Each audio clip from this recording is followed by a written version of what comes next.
Sadly.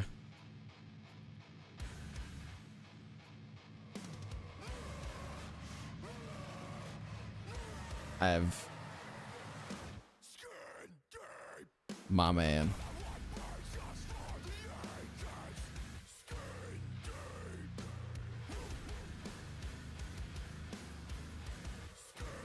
I sent you the chat together thingy. It was over Twitch. I can send you the link over Discord, I think. Let me rearrange this damn. Yeah.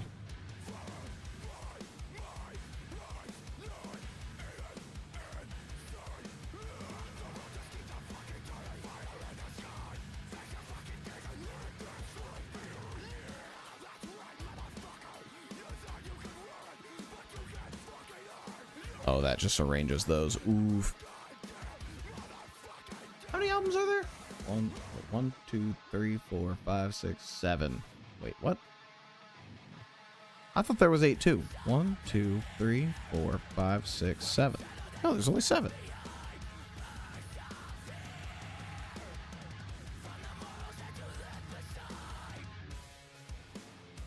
Yeah, I'll put them in order.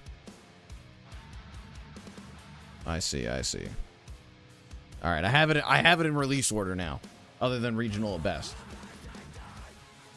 That one doesn't exist. Presentation mode. Oh my god. I've learned something. I've learned how to put the tier maker into presentation mode, and now it looks so much better. There's a button if you scroll down.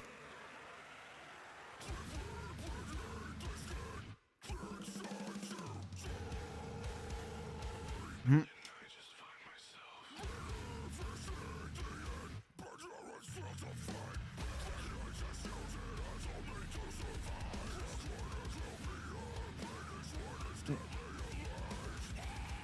6, 7.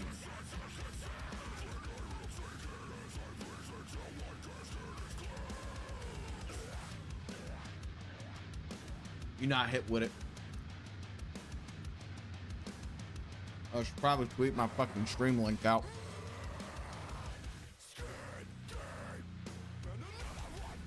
Yeah. Well, I'm not like live yet. Did you merge chats or?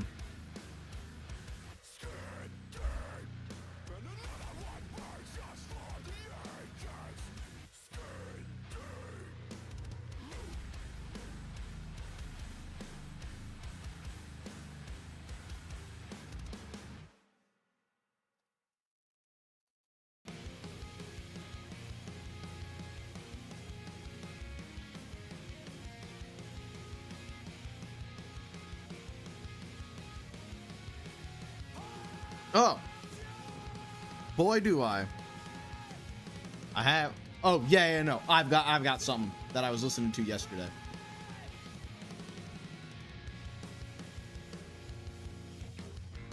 I'm always listening to music.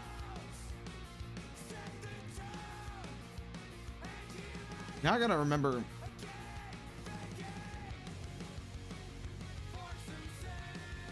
Oh, I don't have your. Oh, I don't have your stream open.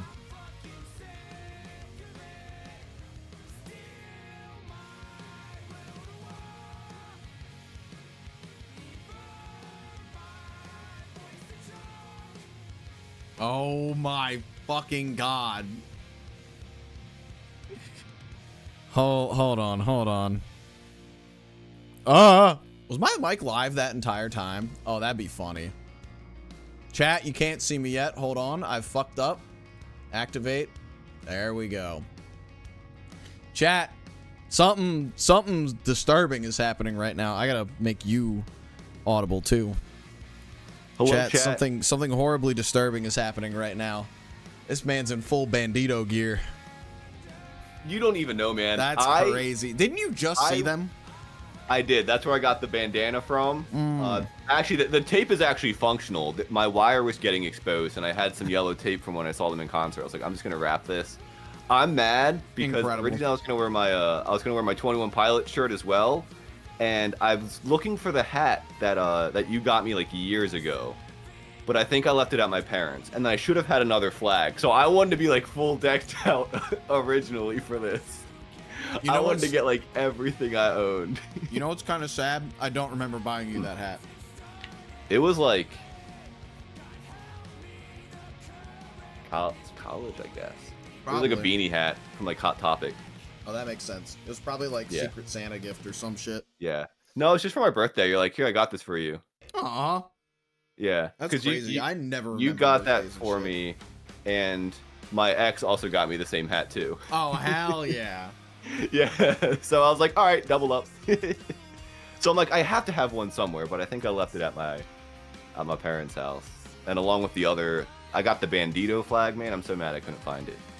I wanted to come in here full decked out. I'm just making the little link on Instagram just say top.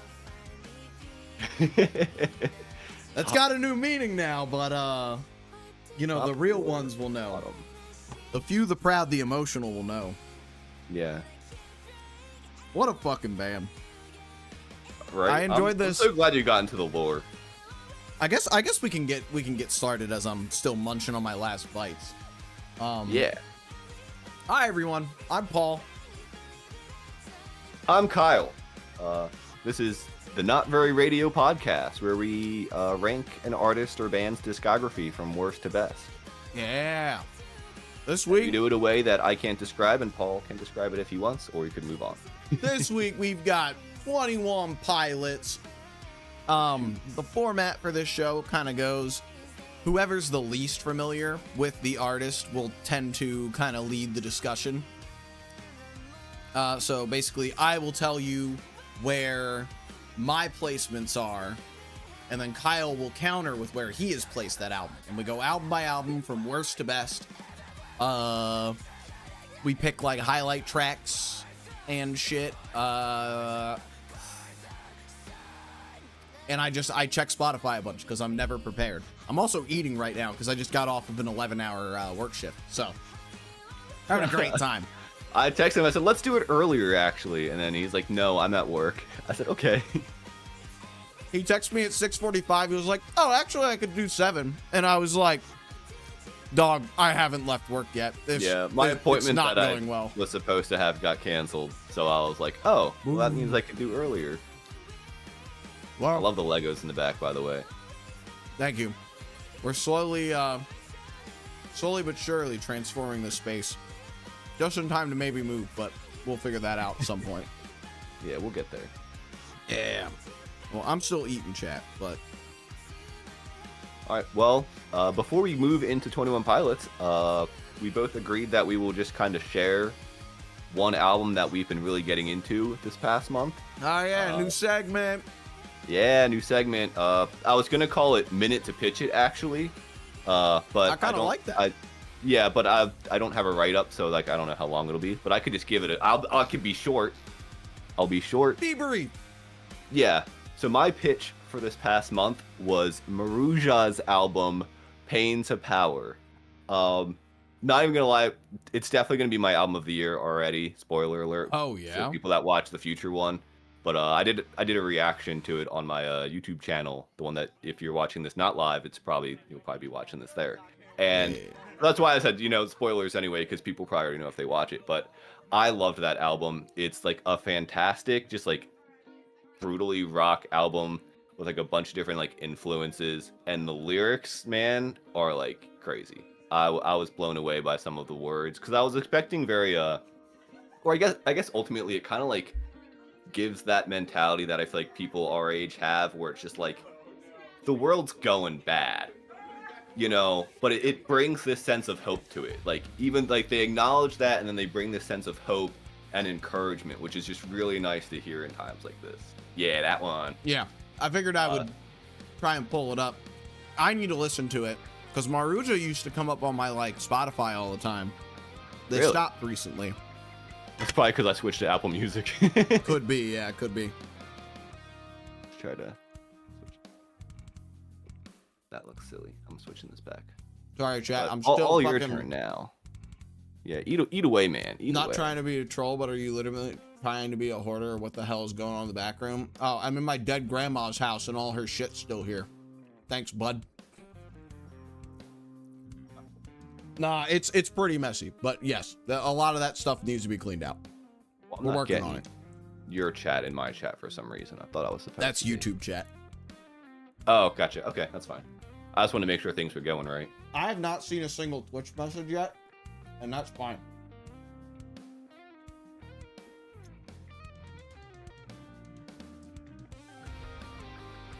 Are they still doing that How Did We Get Here podcast?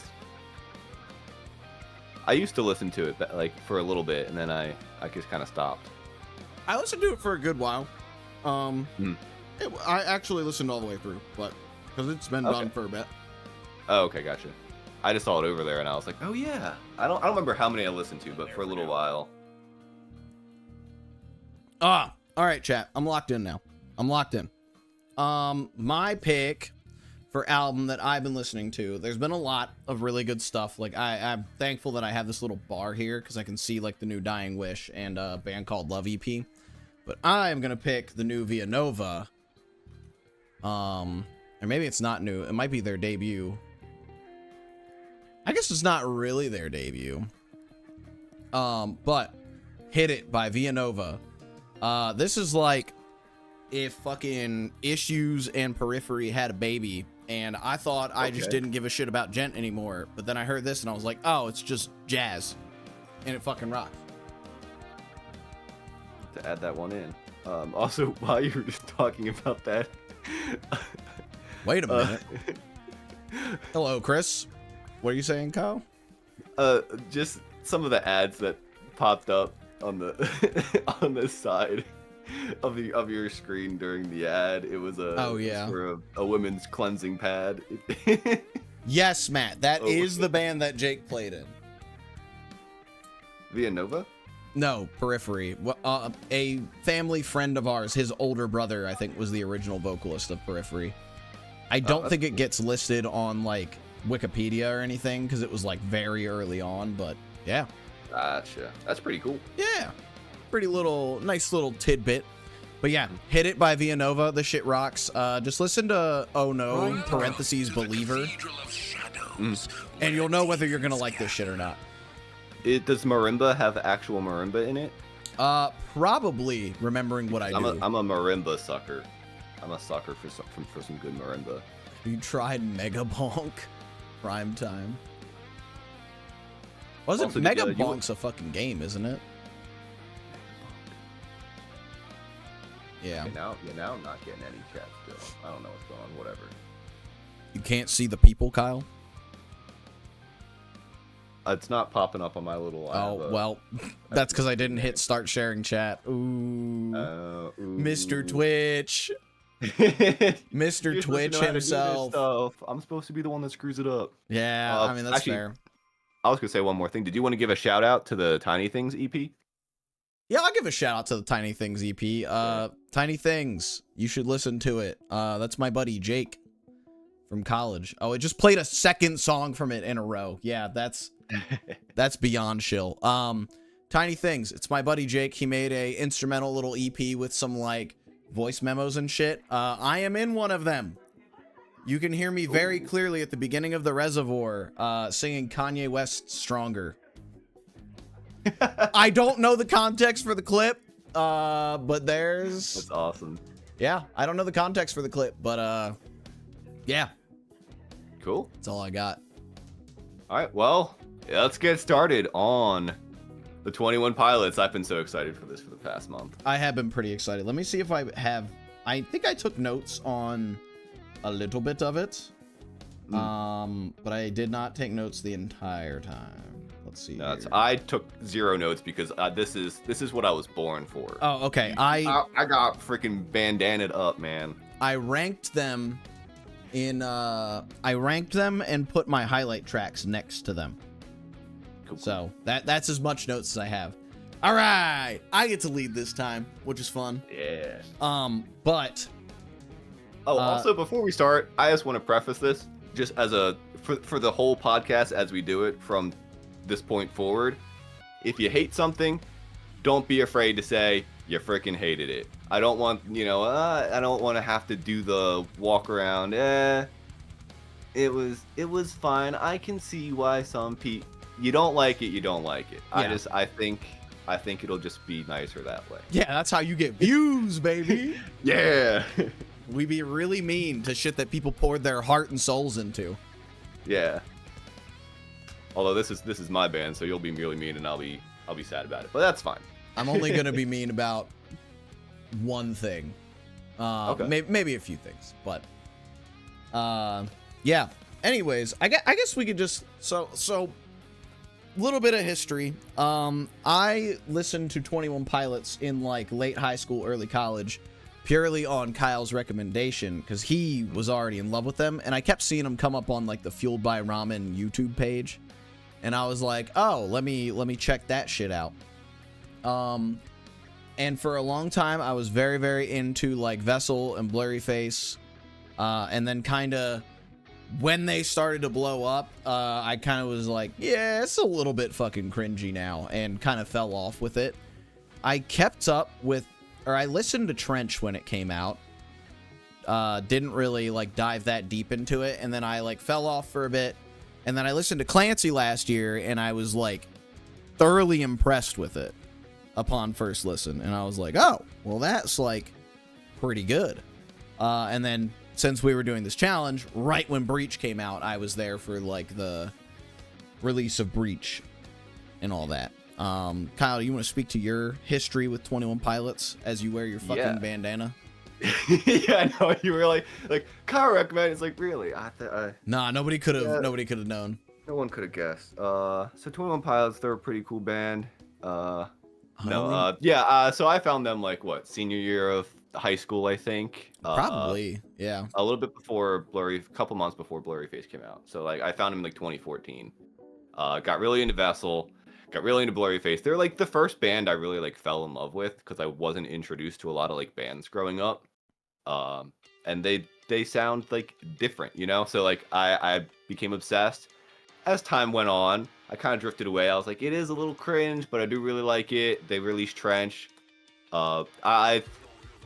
I don't want to get further into opinions on albums, but they released Trench, they released the rest, and I've kind of like, I've always been there, but I've kind of like dipped my toes in and out in different ways in terms of like learning about the lore. Like I knew a little bit once Trench came out. I was like, okay, there's a place called Dima, he's trying to escape, and then like I think a little bit before, a little bit after Scaled and Icy came out, I think is when I really was like, all right, I kind of want to learn a little bit more, and I ended up like watching like a huge video that like would talk about like even things that like they would do in concerts with like lighting cues and stuff that would like represent certain things and whatnot. And I was like, oh, this is actually really cool. So that's kind of, I guess, and then of course I listened to the 2 albums after Scaled and Icy as well. But that's kind of where I guess the most I could say without spoiling how I feel on certain albums.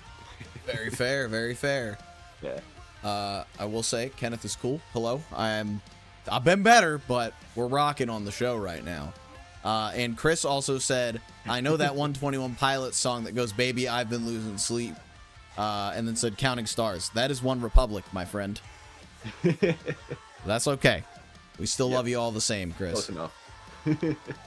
I forgot to, hold on. What is it? Control-Shift-B? Yeah. Forgot to block my bookmarks, but that's fine. Yeah. Anyways, let's start diving in. I will put our stipulation here, chat. We didn't do regional at best. I'm sure there's going to be some diehard fans. I'm sure the Banditos are going to be breaking my fucking door down in a minute for not listening to that. But half the songs are on Vessel anyways, so why do I care? Yeah, as the resident Pilot fan, I'll cover them. It's bad. Stop coping. It's bad. Just because you listen to the song 200 times to convince yourself that you like it does not mean it's now suddenly good. It's been bad. It's always been bad. Sorry. Any of the good songs are on Vessel, and they made them better on Vessel. So, suck it. I don't know. Yeah, okay, Trees is still on Vessel. That was the only one that I was thinking of. What are the ones that are not on Vessel? I remember you really liked one of those. There's Forest. There are some interesting things about it, but I don't think it's anything worth like. Okay, yeah, it was Forest. From. But songs like Forest, I really like. But the thing is, with each thing, I think is, oh, that's kind of neat. There's always something worse, like a cringy lyric, or bad production, or overdone. Like, cause like as much as I like Forest, he has that like pre-chorus line where he's like, "I scream, you scream, we all scream, because we're all terrified," and I'm like. And of course, it's old 21 Pilots vocals done that way, and I was like, yeah, it's all very, very hokey. Yeah, and like the Slowtown is the worst song on there. People, 21 Pilots fans have the worst taste. I will say that right now. I sent you that one TikTok. No, I'm serious. Like I get those TikToks a lot where it's like me ranking the 21 Pilots albums. You'll be surprised how many 21 Pilots fans put Regional at Best as #1 for their favorite 21 Pilots album. Oh my god. I'll never know. Crazy. I'm not going to go listen to it. I will never know. And yeah, so I will enjoy my ignorance as bliss. We're going to tell them the correct way to rank these albums right now. Yeah. So, Regional at Best doesn't even qualify, chat. Throw it out. Yeah. Number 7. It's self-titled. Come on. Come on now. Where do you got? Do I cut? I was gonna say yeah. Yeah. Where do you? I also agree. Number 7. Yeah. Yeah. You do the same album. So. Okay. I wasn't sure if I needed to let you speak first and then go, or just kind of go. But all right. Yeah. No, I agree. Yeah. Let's hear your take. I just flat out didn't like it. I'm gonna be honest. Like I listened to it once. I had planned to try and re-listen because I re-listened to the other albums a lot.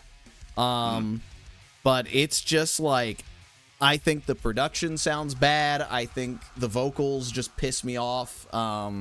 Yeah. There's not a lot to love about this one. I remember there was a couple that like I recognized track names when they would come up. I think because of you, like Addict with a Pen, I recognized, and I was like, okay, I can kind of, I could kind of see that. And then I think Trap Door was one. Trap Doors, yeah. But like, it was like, I think I almost enjoyed Johnny Boy. Really? I think I almost enjoyed that one just because it was so fucking like cheesy. That's fair, I guess. That's why I can't stand it. Yeah, this is bona fide ass theater kid music. Like it's bad. I don't like it. It is bad. I'll put it this way. I could see how somebody could like it, and that somebody is probably the worst person you've ever met. So with that being said, there's not a lot to say about this one. Again, like, it's not mixed well. I'm really tearing into it, but it wasn't like egregiously bad. It's just very bad. I would not listen to it again. This is also probably the only one I would not listen to again. Here is my my take, and I guess I'll guess since you tore in, I'll give the defense. So the first thing in terms of like mixing and production and all that, I will say, at least from everything I understand, I could be wrong, but I think this one and Regional at Best, I think Tyler just did by himself. And even he has even said in interviews too, like he considers his first actual album Vessel.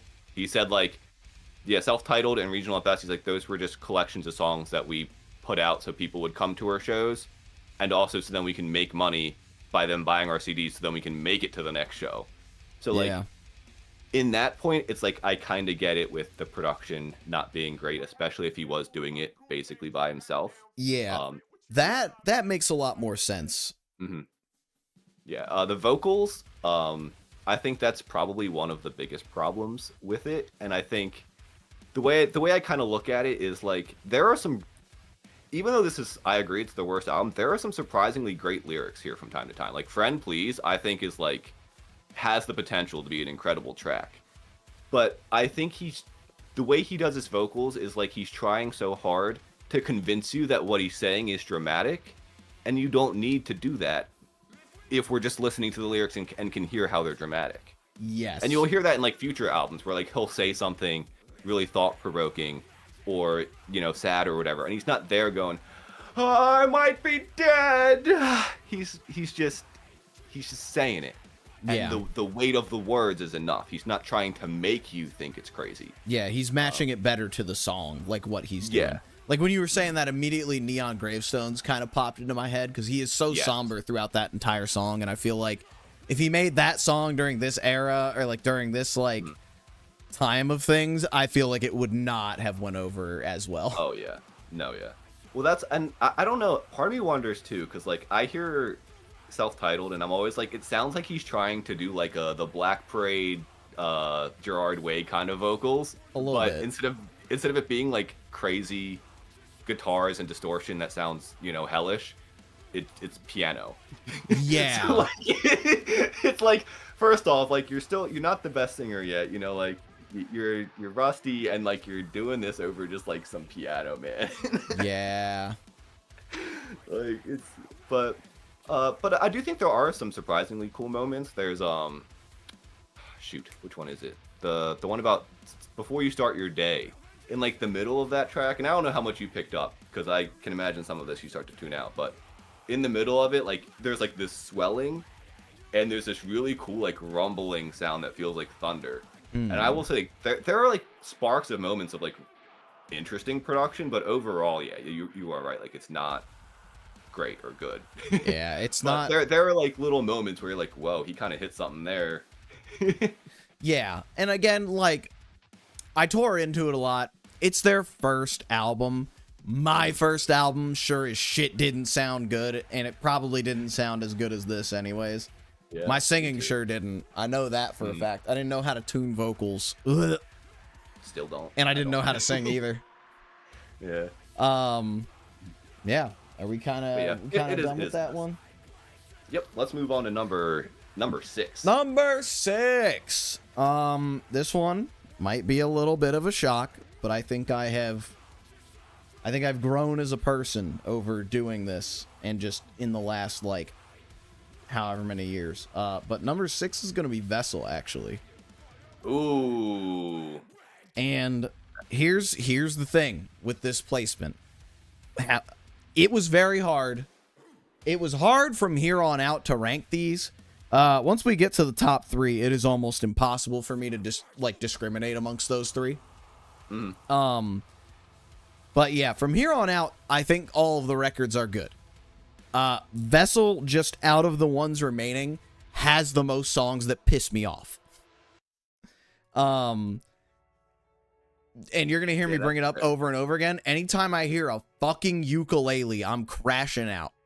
It's some people still haven't recovered. Oh, it makes one of them. It makes me so It makes me so goddamn mad. Like a House of Gold pisses me off. Trying to remember what other ones on this have it. Screen has it. Oh, Screen! Let me talk about Screen. Let me talk about Screen. No. Screen would be a perfect fucking track if they... Oh, I yelled so loud that I pissed off the raven that I have behind me. It's a sound-activated Halloween decoration. Oh. I thought you just had a pet bird all of a sudden. No. Anyways, Screen could be a like perfect track if it, in my opinion, if it wasn't for that fucking ukulele. Like, I love that track. I think the composition is beautiful. I just hate that instrument. I hate the choice. I don't even think it's too like overpowered. Like House of Gold, I kind of get because like that became the song, and like it's super ukulele focused. But I feel like Screen, like the ukulele, it's there obviously. It's one of the main ones, but you have that piano thing going on. Yeah, I will agree with that. Focus. I will agree with that.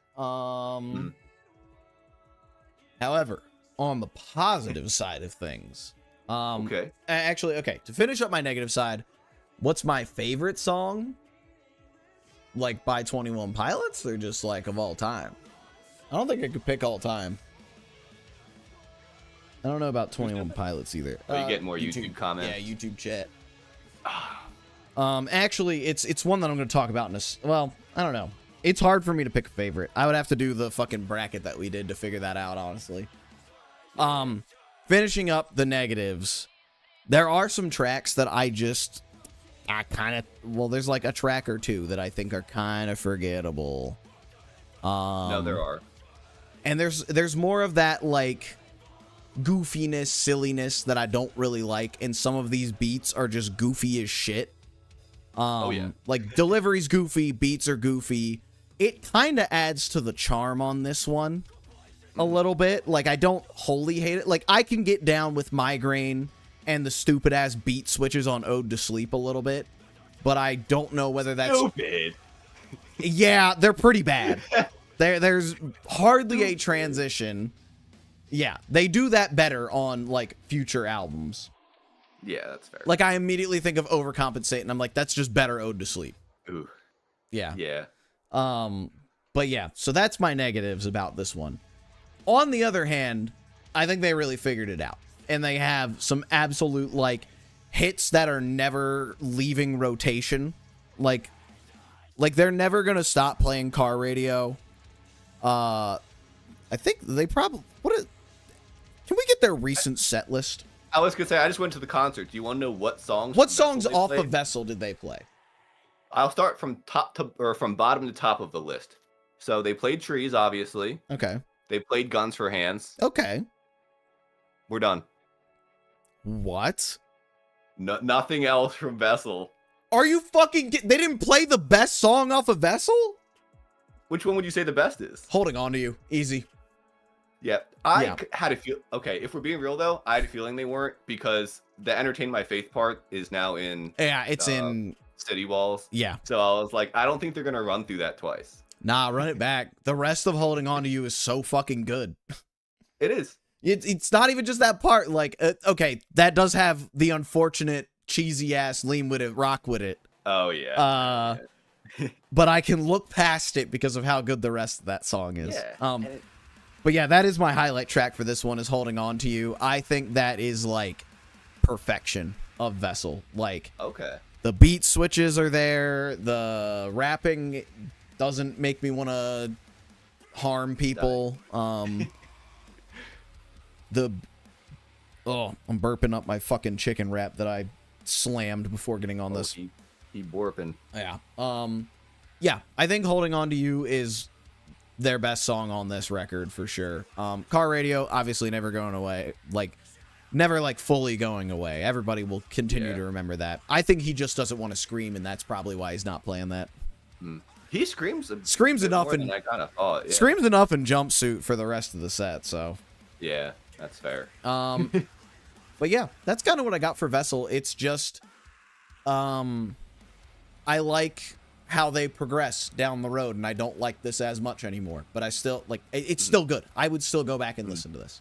Well, I also think this band is a perfect example of just a band that kept getting better. So I think it makes sense that you have Vessel where you have it, because I feel like they like, some bands might settle in and find their stride, all right, this is what we want to be, this is what we're going to do. I feel like each album they were trying, at least. Whether they succeeded, that's a different story, but I feel like they were trying. Absolutely. Also, I didn't catch where you put Vessel. Yeah, I forgot to do that. Let's get you talking.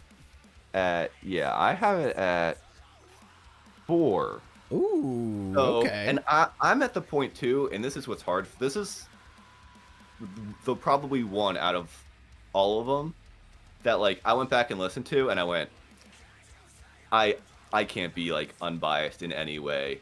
There's stuff that if I would listen to now, I'm like Fake You Out and Run and Go. I'm I know this is annoying, but it's in my brain at this point, and I am jamming and having a great time. I'm gonna tell you right now, Fake You Out's another one I really love off of Vessel, funny enough. Really? Yeah. Okay. It's got a very good, it's kind of a silly, it's kind of a silly songs with Larry ass beat, but it works in that one. Yeah. Well, and I think that's what I appreciate about Vessel too, and I think helps to where as I said, they get better with each album, and I think there's certain times, especially early on, where they have lyrics that don't always hit the mark, such as the Lean With It, Rock With It, even Car Radio, as much as I love that song, the whole you gotta think, man, Yeah. I'm all right, you can't just tell people oh, you're feeling sad, you gotta think. I don't know, but I think it works a bit more with some of if you're saying something in a corny way and the beat's kind of corny, it works a bit better versus if you're trying to be I'm super serious right now, and I'm saying something corny. I don't even think fake outs like that or fake you outs that corny. Like it's like It's got a little silly to it. It's like a little boop, bit. boop, boop, boop, ba-doop, boop. I don't know. It's got actually, yeah. It's almost right. got the balloon by Tyler beat. All I'm saying is I've never seen Tyler Joseph and Tyler the Creator in the same room together. That's true. That's true. Although Tyler the Creator's a rap artist, and 21 Pilots doesn't do rap or hip hop. They just do attempts to make the voices stop. So yeah. All right. Anything else you want to say about Vessel? This was just the formative album for me. Yeah. Like this was again if I did not listen to this 10 years ago, it'd probably be exactly where you have it. But like I was literally, I don't remember which song it was, but it was one of the ones that I was like, I feel like I wouldn't have cared for this that much if I'm just hearing this now for the first time. But I was like walking down the street and I was like about to start dancing to it, and I'm like, yeah, Kyle, like this ain't that good, but you're just so excited to be listening to this album again. It's how I feel about a lot of like the like late 2000s, early 2010s metalcore that I used to listen to. I listen to it now and I'm like, damn, this shit kind of sucked, but oh, you're still having a good time listening to it. Goes kind of crazy. Yeah. All right. Yeah. And I think this is also like a great example of like whether it hits the mark or not, such as like the Ode to Sleep transitions that you didn't like. It's interesting, and this goes for self-titled too. Even like it's interesting to see that like it felt like they were trying to do something different. Yes, and that's something I can say on like most of their albums. They were straight up trying to do something different. Yeah. And like I felt that, especially like Vessel, Blurry Face, Trench, I really felt that. The stuff after that, I feel like it had been a long enough time that it was like, well, yeah, they're gonna start pulling from other places to keep making things interesting. But like, yeah, those three albums, like before those, I feel like nobody had heard anything like that. And certainly had not heard it done well. True. All right, let's go back to you. Let me make sure your ad's gone. All right, it is cool. Shall I go for my next one? Hold on, let me make sure I got this looking nice. There we go. You are now have permission to all right. Number 5. Yeah, this is where it gets really, really hard for me. Like Vessel, again, songs that piss me off. But from here on out, like, it's kind of just how I was vibing at that point. So I picked Breach for my number 5. No way, really? Yeah. It just, it didn't, I think, and here's my first stipulation on Breach is, I don't really think I've had enough time to sit with it. Okay. I think that obviously there it is. I think obviously like the story wrapping up and like all of that is cool. And I think the songs are good, but I just don't really think I've had enough time with it to really sit there and be like, yeah. And there's not as many songs that like really stick out to me on it. Like obviously like City Walls, Drum Show, Contract, Days Lie Dormant. But there's not as many that I really like vibe with. I will say what you pointed out to me about Intentions just being Truce in reverse, like the beat from Truce in reverse. That shit's insane, and I love that. Here's the crazy thing. I actually realized recently, because I watched a YouTube video, it's not even just the beat. It's the whole song. If you actually put Truce in reverse, like what he's doing with his vocals in Truce reverse is basically the same melody. He basically, I guess, rewrote the reversed melody that he sings in Truce. It's ever so slightly changed, but like the melody is basically the same melody that just in reverse. Interesting. Which I didn't even know. That's kind of crazy. I thought, oh, it's just the beat and like the ooh-oohs or something. But yeah, that was what I thought. It's mostly like the same. Like if you go like Google or on YouTube like Truce in reverse, that's nearly crazy. Identical. Some of like the higher, I think, pitched notes he'll hit. Like obviously he fluffed it up a little bit to make it make sense, but like it is that. But yeah, that's kind of all I guess that's all I really got for Breach is like it's a fitting conclusion it does kind of just feel like Clancy bonus tracks. And I know they didn't want it to feel that way, but it's kind of hard for it to not feel that way when, like, I don't like as many songs off of this as I do with Clancy. Really? Yeah. I'm trying to think of other ones that I liked off of this, but yeah, I think it's really just like Days Lie Dormant, Drum Show, Contract. Contract I really like. That was my highlight track from this one. Contract was great. Yeah. I love Contract. That's got such a good, like, the chorus of that one just like pulls me in every time. Yeah, it's super hooky and I also like his vocals in it are like, it's not what you'd expect. Yeah, they're like, when I first heard that, I was like, what's happening? Are we going hyperpop or something for a second? Like, yeah, a little bit there. It was like a little bit like overtuned and like a little bit like distorted, but it kind of works really well. Yeah, Contract's cool. Yeah, that's all I got for Breach. What do you got for Breach? So I have Breach at number 2. Whoa, I think this album is fantastic. And I've been with the band a lot longer, and I think with that, I think it's just like I connect with so many of these songs. Boom, that's the word. And yeah, I think City Walls is great, like you said. I love Raw Fear. Raw Fear's got like an absolutely like insane line in the bridge. Like, and I think that's something like that this album gave me that some of like the ones that came before it didn't, is like some really great lyrics. Because I'm about to pull it up real quick just because I want to know what it is. It's just like a short little thing, but he says like he says like, learning all that really matters is a slow and painful lesson. It's not pass or fail, but a poisonous progression. Try to microdose to immunity, but you'll never ever get it.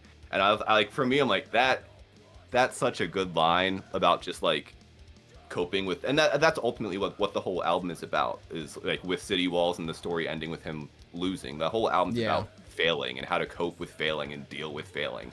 And with that song, it's like, yeah, you try to like, you think you can microdose, you think you can get used to it, but you can't. You know, you want to try to find a way to like be immune to like failure or feeling bad, but you won't. And you just have to find ways to deal with it. And I think that's like I do gotta say, baller ass move for them to create a 10-year story just to lose. That's baller as shit, and I cannot. I gotta say, I gotta give them their props. Also, like, just the lore in general, I think for me with this band, a lot of what goes on is that I like the lore better than I like the music sometimes. Because like, the lore was insane.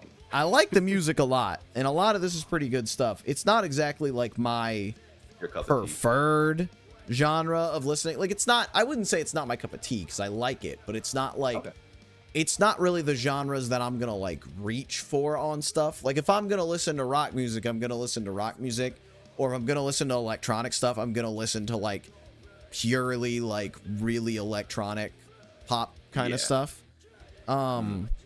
So it kind of sits in a weird middle ground, and I like it for that, but it's also like, but yeah, like there are points where I'm just like, I think I like this story more than I actually like the music sometimes. And then I'll listen to some of the banger ass tracks and I'm like, nah. But yeah, I kind of wrapping that up. I didn't really have enough time with this, and I've kind of been out of the 21 Pilots game. I never knew about the lore until I took bass lessons with Sky, who was their bassist during Scaled and Icy. Yeah. And he was telling me about it, and he was like, oh yeah, there's this whole like fucking lore and like all this other shit. And I was like, oh, I had no fucking clue. Like, I had listened to Trench and I had watched the music videos, but I had not put 2 and 2 together. Yeah, well, it was very, during Trench, they made it, like, I think it was intent. We'll talk about it when we get to Trench, actually, so I won't ramble on it right now. But I do just want to finish off and once again call out the dumb 21 Pilots fans, because I've seen so many people actually, like, well, at least it seems like they're sincerely, like, bummed that Clancy loses at the end of the story. And I'm like, okay.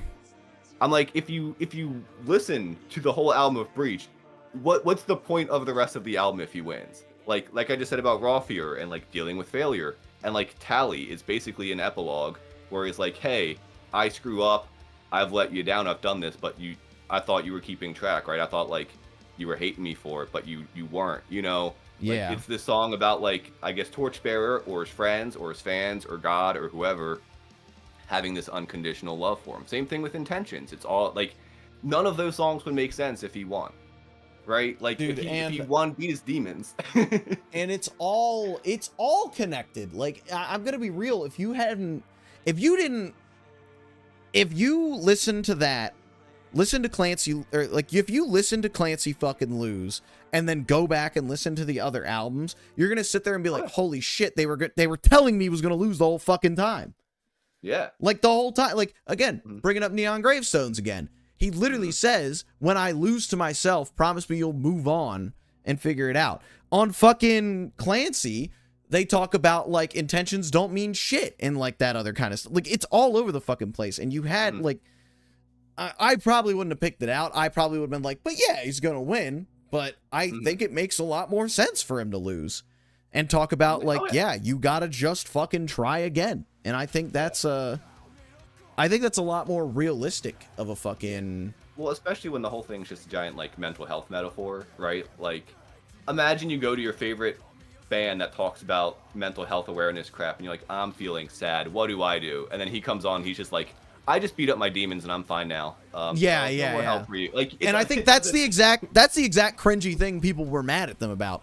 Also, I want to cut in real quick. I can't think of a username. Regional at best is not getting ranked. It is on the island of despair. It is not above Breach and Self-Titled. I will tell you that much. Yeah. It's not above those three. I didn't even listen to it. I was put in the torture chamber. If I didn't listen to anything else, it would have been the MTV Unplugged. I think that's so cool. It's more fun to watch. I should have listened to that. I did watch the whole Scale to Nicey live stream. Really? Yes, I found an illegal re-upload of that and watched it. I almost was gonna say that too, but I was like, that one's a little bit longer. But I love the remixes on that, dude. Oh, that shit rocked. Kiara was even watching it with me. It's cool. And I get to like soy point at the screen and be like, oh, that's my bass teacher. Dude, if I get one more notification, sorry, this is completely off topic. If I get one more notification from Facebook of Breaking Benjamin just posting the word divorced, I'm going to crash out. I've gotten like 5 notifications in the last hour of that. Please tell me that's their new album name. I hope so. Sure, posts I may have missed. Happened to get a divorce at the same time, and now that'd be crazy. What is it? Oh, you're just fucking posting show clips. God, I'm gonna lose it. Anything more about Breach?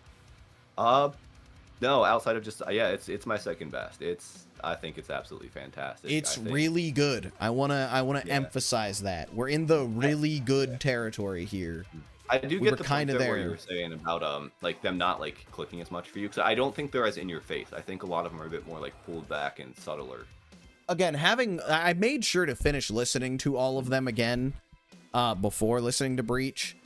And I think if I would have watched the lore video before my first listen, I would have liked it more. I did watch like a 2-hour lore video figuring it all out.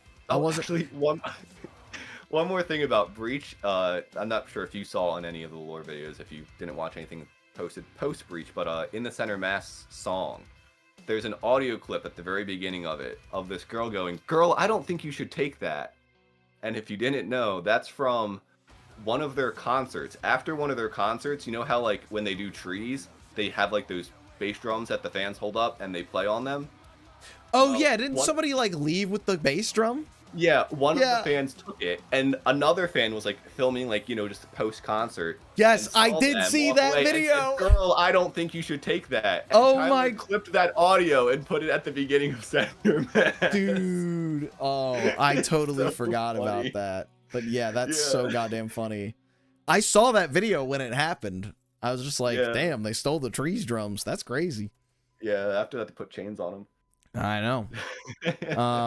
Anyways. But that's all, we can move on. Yeah, number 4. Woo! It's time for me to make people really mad. Uh-oh. Yeah. Number 4 is Blurry Face. Okay, we're fine. Yeah, I know you're fine. I think there's gonna be some viewers that are not fine, but I know you're fine, Kyle, because you're rocking with me here. Where'd you have Blurry Face? I had Blurry Face at number 5. Oh. Yeah. Okay, below Vessel. Yeah, fair enough. Vessel. I'm always a Vessel guy. Also, just so you know, because I see you switching back and forth a couple times, I'm going to stay mostly on your stream, so that way, for the video, I can have your face on it most of the time. Oh, I'll okay, just switch that's to fair. mine to kind of show where I'm ranking things. Yeah, that's where I keep clicking over for, is like to show your ranking. Yeah. All right, so Blurry Face, the breakout album, the big dog, if you will. Oh yeah. This one, unlike Breach, has songs that piss me off on it, but I think the good way outweighs any bad that those songs bring. And I don't even think there's... Oh, no, there is. The only song that truly pisses me off on this album is The Judge. You just hate ukuleles, man. I do hate ukuleles. I've said that. Anyways, I think there's a lot of good on this album. I wanna, like, obviously, I don't like The Judge. This album's pretty fucking corny, too. But also, I gotta give it its props. This album got hits upon hits.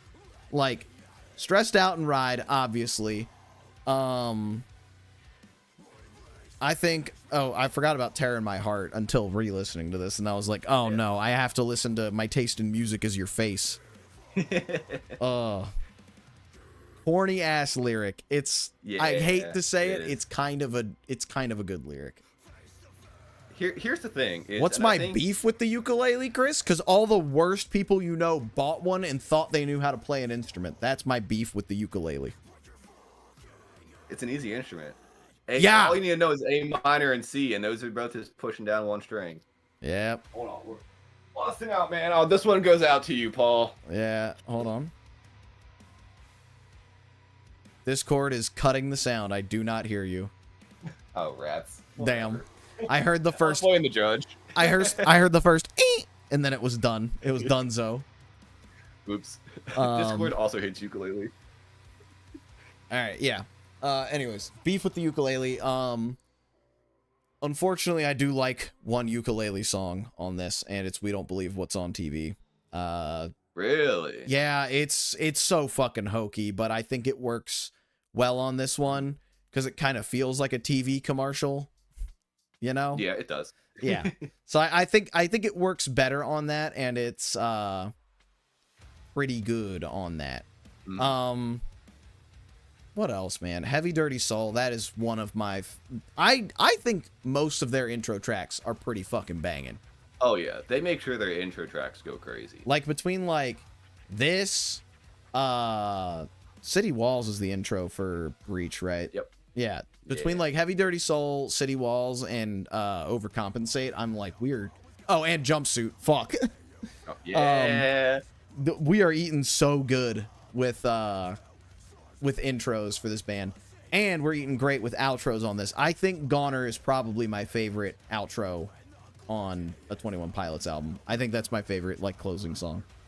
Yeah, Goner's a good one, yeah. And especially like after you kind of get more of the lore. And like, again, I don't know how much he knew of the lore when writing Blurry Face versus like by the time he got to Trench, but I'm like, I assume that like at least in lore context he's like singing to like Torchbearer at that point, you know? Yeah, I mean, I feel like is interesting.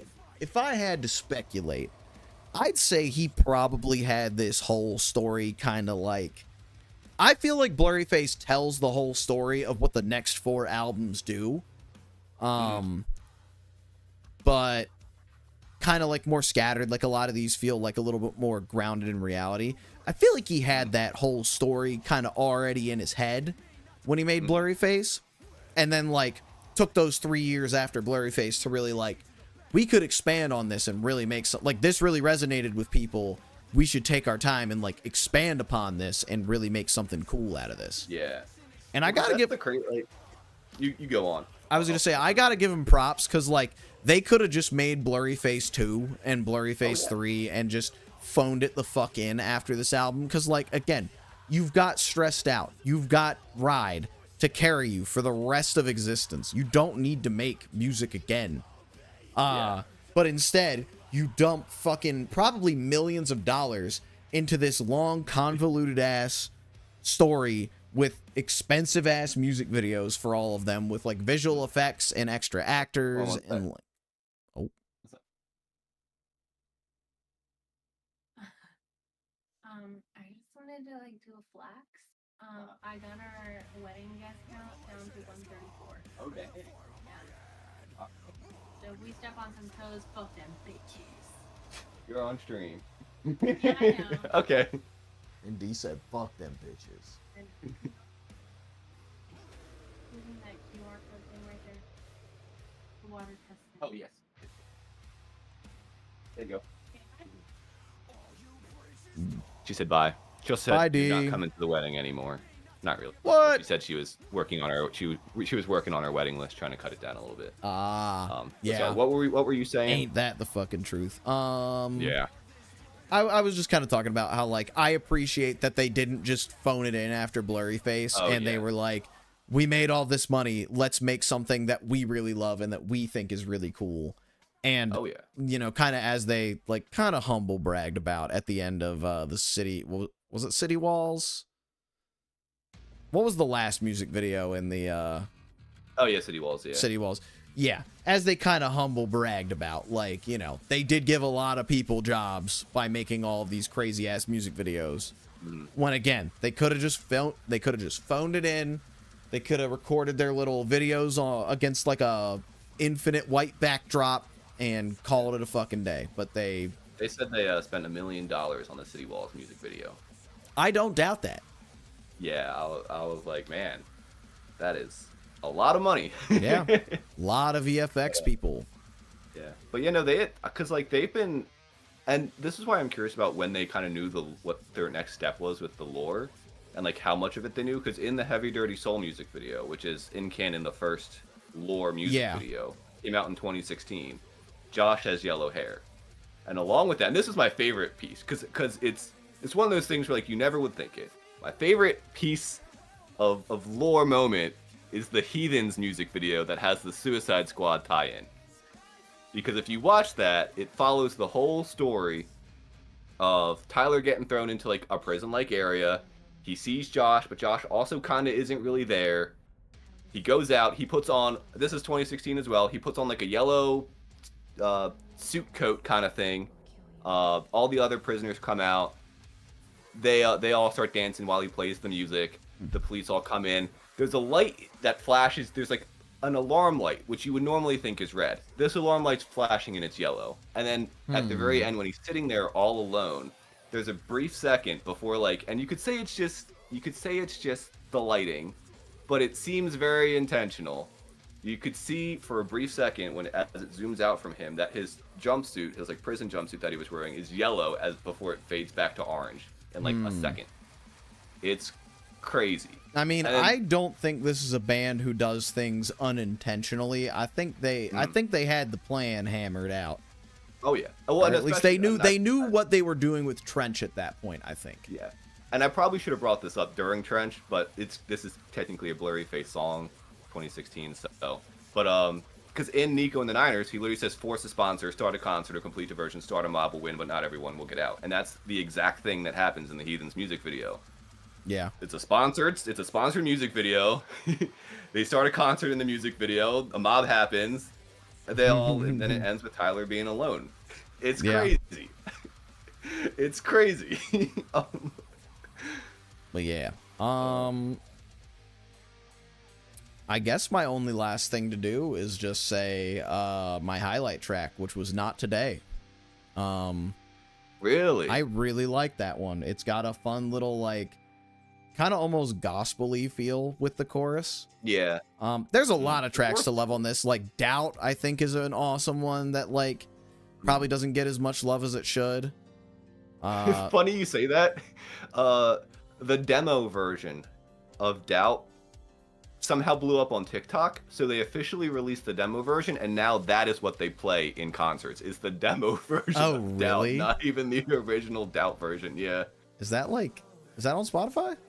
Yeah, it should be on Spotify as a single. Yeah. Oh, I think I have it sorted only by albums, but Yeah. that's funny. It's very funny that happened. Yeah. Didn't they released like a Blurry Face anniversary edition, didn't they? I'm not seeing it. I It don't might think be a on streaming compilation. or anything. I think they did it. I think it was just like a physical re-release kind of thing. Yeah. Anyways, there's a lot of really good tracks on this one. Yeah. I think it holds up exactly how you remember it. Yeah. I think I'll say one more thing, and this is probably my main reason why I would rank it lower than Vessel. Yeah. And I kind of said it briefly in Vessel, where it's like, yeah, there's some corny lyrics in Vessel, but the music itself does not sound as serious. Whereas Yeah. I feel like in Blurry Face, it sounds like they're trying to be a bit more serious. And then they bust out lines like, it's not rap or hip hop, it's just another attempt to make the voices stop, or Yeah, I'll I give you wasn't that raised in one. the hood. Yeah, I wasn't raised in the hood, but I know a thing or two about pain and darkness, and it's like, Yeah, I'll give we're it. going, and ultimately, and I think as we'll talk about again, because there's definitely some corny lines in future albums that we'll talk about, but I think at some point he figured out how to be corny and make it like fun. Yeah. And I think it's because he knew how to do it. Because like ultimately, this man is a cornball. And I think there was a while where maybe he didn't know that, and he was busting out some corny lines from time to time. Yeah, I think he was busting out corny lines in full sincerity, and then he realized, like, they're laughing at me. Might as well do it for the bit. Yeah. Only other thing I'd say, which same thing with like Vessel and anything else that came before Blurry Face, really, which is just like the production's not great. It's not terrible, but I definitely think it's as you'll hear in like some of the future albums, even like Breach, in my opinion, like I think it just sounds a lot better. But also at the same time, I do remember them kind of saying like, and maybe this went into what I was saying earlier about like the CDs and stuff, where like they kind of looked at like their physical or like their albums as like a way to get people to come to the shows. And I think that's kind of might have been the, idea here, where it's like, all right, maybe it's not, it's as crazily produced or whatever, but we can really like take these songs and push them forward with, in the live shows. I guess that's what I'm trying to say. Yeah. Sorry, I wanted to know who, like, produced it and mixed it and all that. I don't know any of these people. I'm not sure who, I was looking, All I know is that once Trench rolls around, that's where he brings in Paul Meany. Ah, the Arctic Monkeys guy. Ah. Yeah, what did it say? Yeah, 21 Pilots. Yeah, okay. 1975. Oh, what? Hold on. Is that what I have heard over? 1975's second album. Oh, the one I've seen a million times. That one. They all look the same to me. I think the Thieves Walk the Moon. Oh, Wolf Alley. Hosier. Oh, mixed songs for Hosier. Hell yeah. Oh, I got the ad. We'll have to wait before I see you do your. Yeah. We'll pause. We'll pause a I'll little cut bit. this out. We'll pause a little bit in bullshit for a minute 30 so that Hold on, I just got a crazy announcement. Wizard 101 is coming to console. What do you mean, Chris? Chris, what the fuck do you mean? Wizard 101 is coming to console. That's a crazy thing to just drop in chat at any time. Oh, Kyle, hold on. I'm going to my face cam real quick. Look what I got. I can't. There's an advertisement, man. Ah, fuck. Well, you should have subscribed because you could be looking at.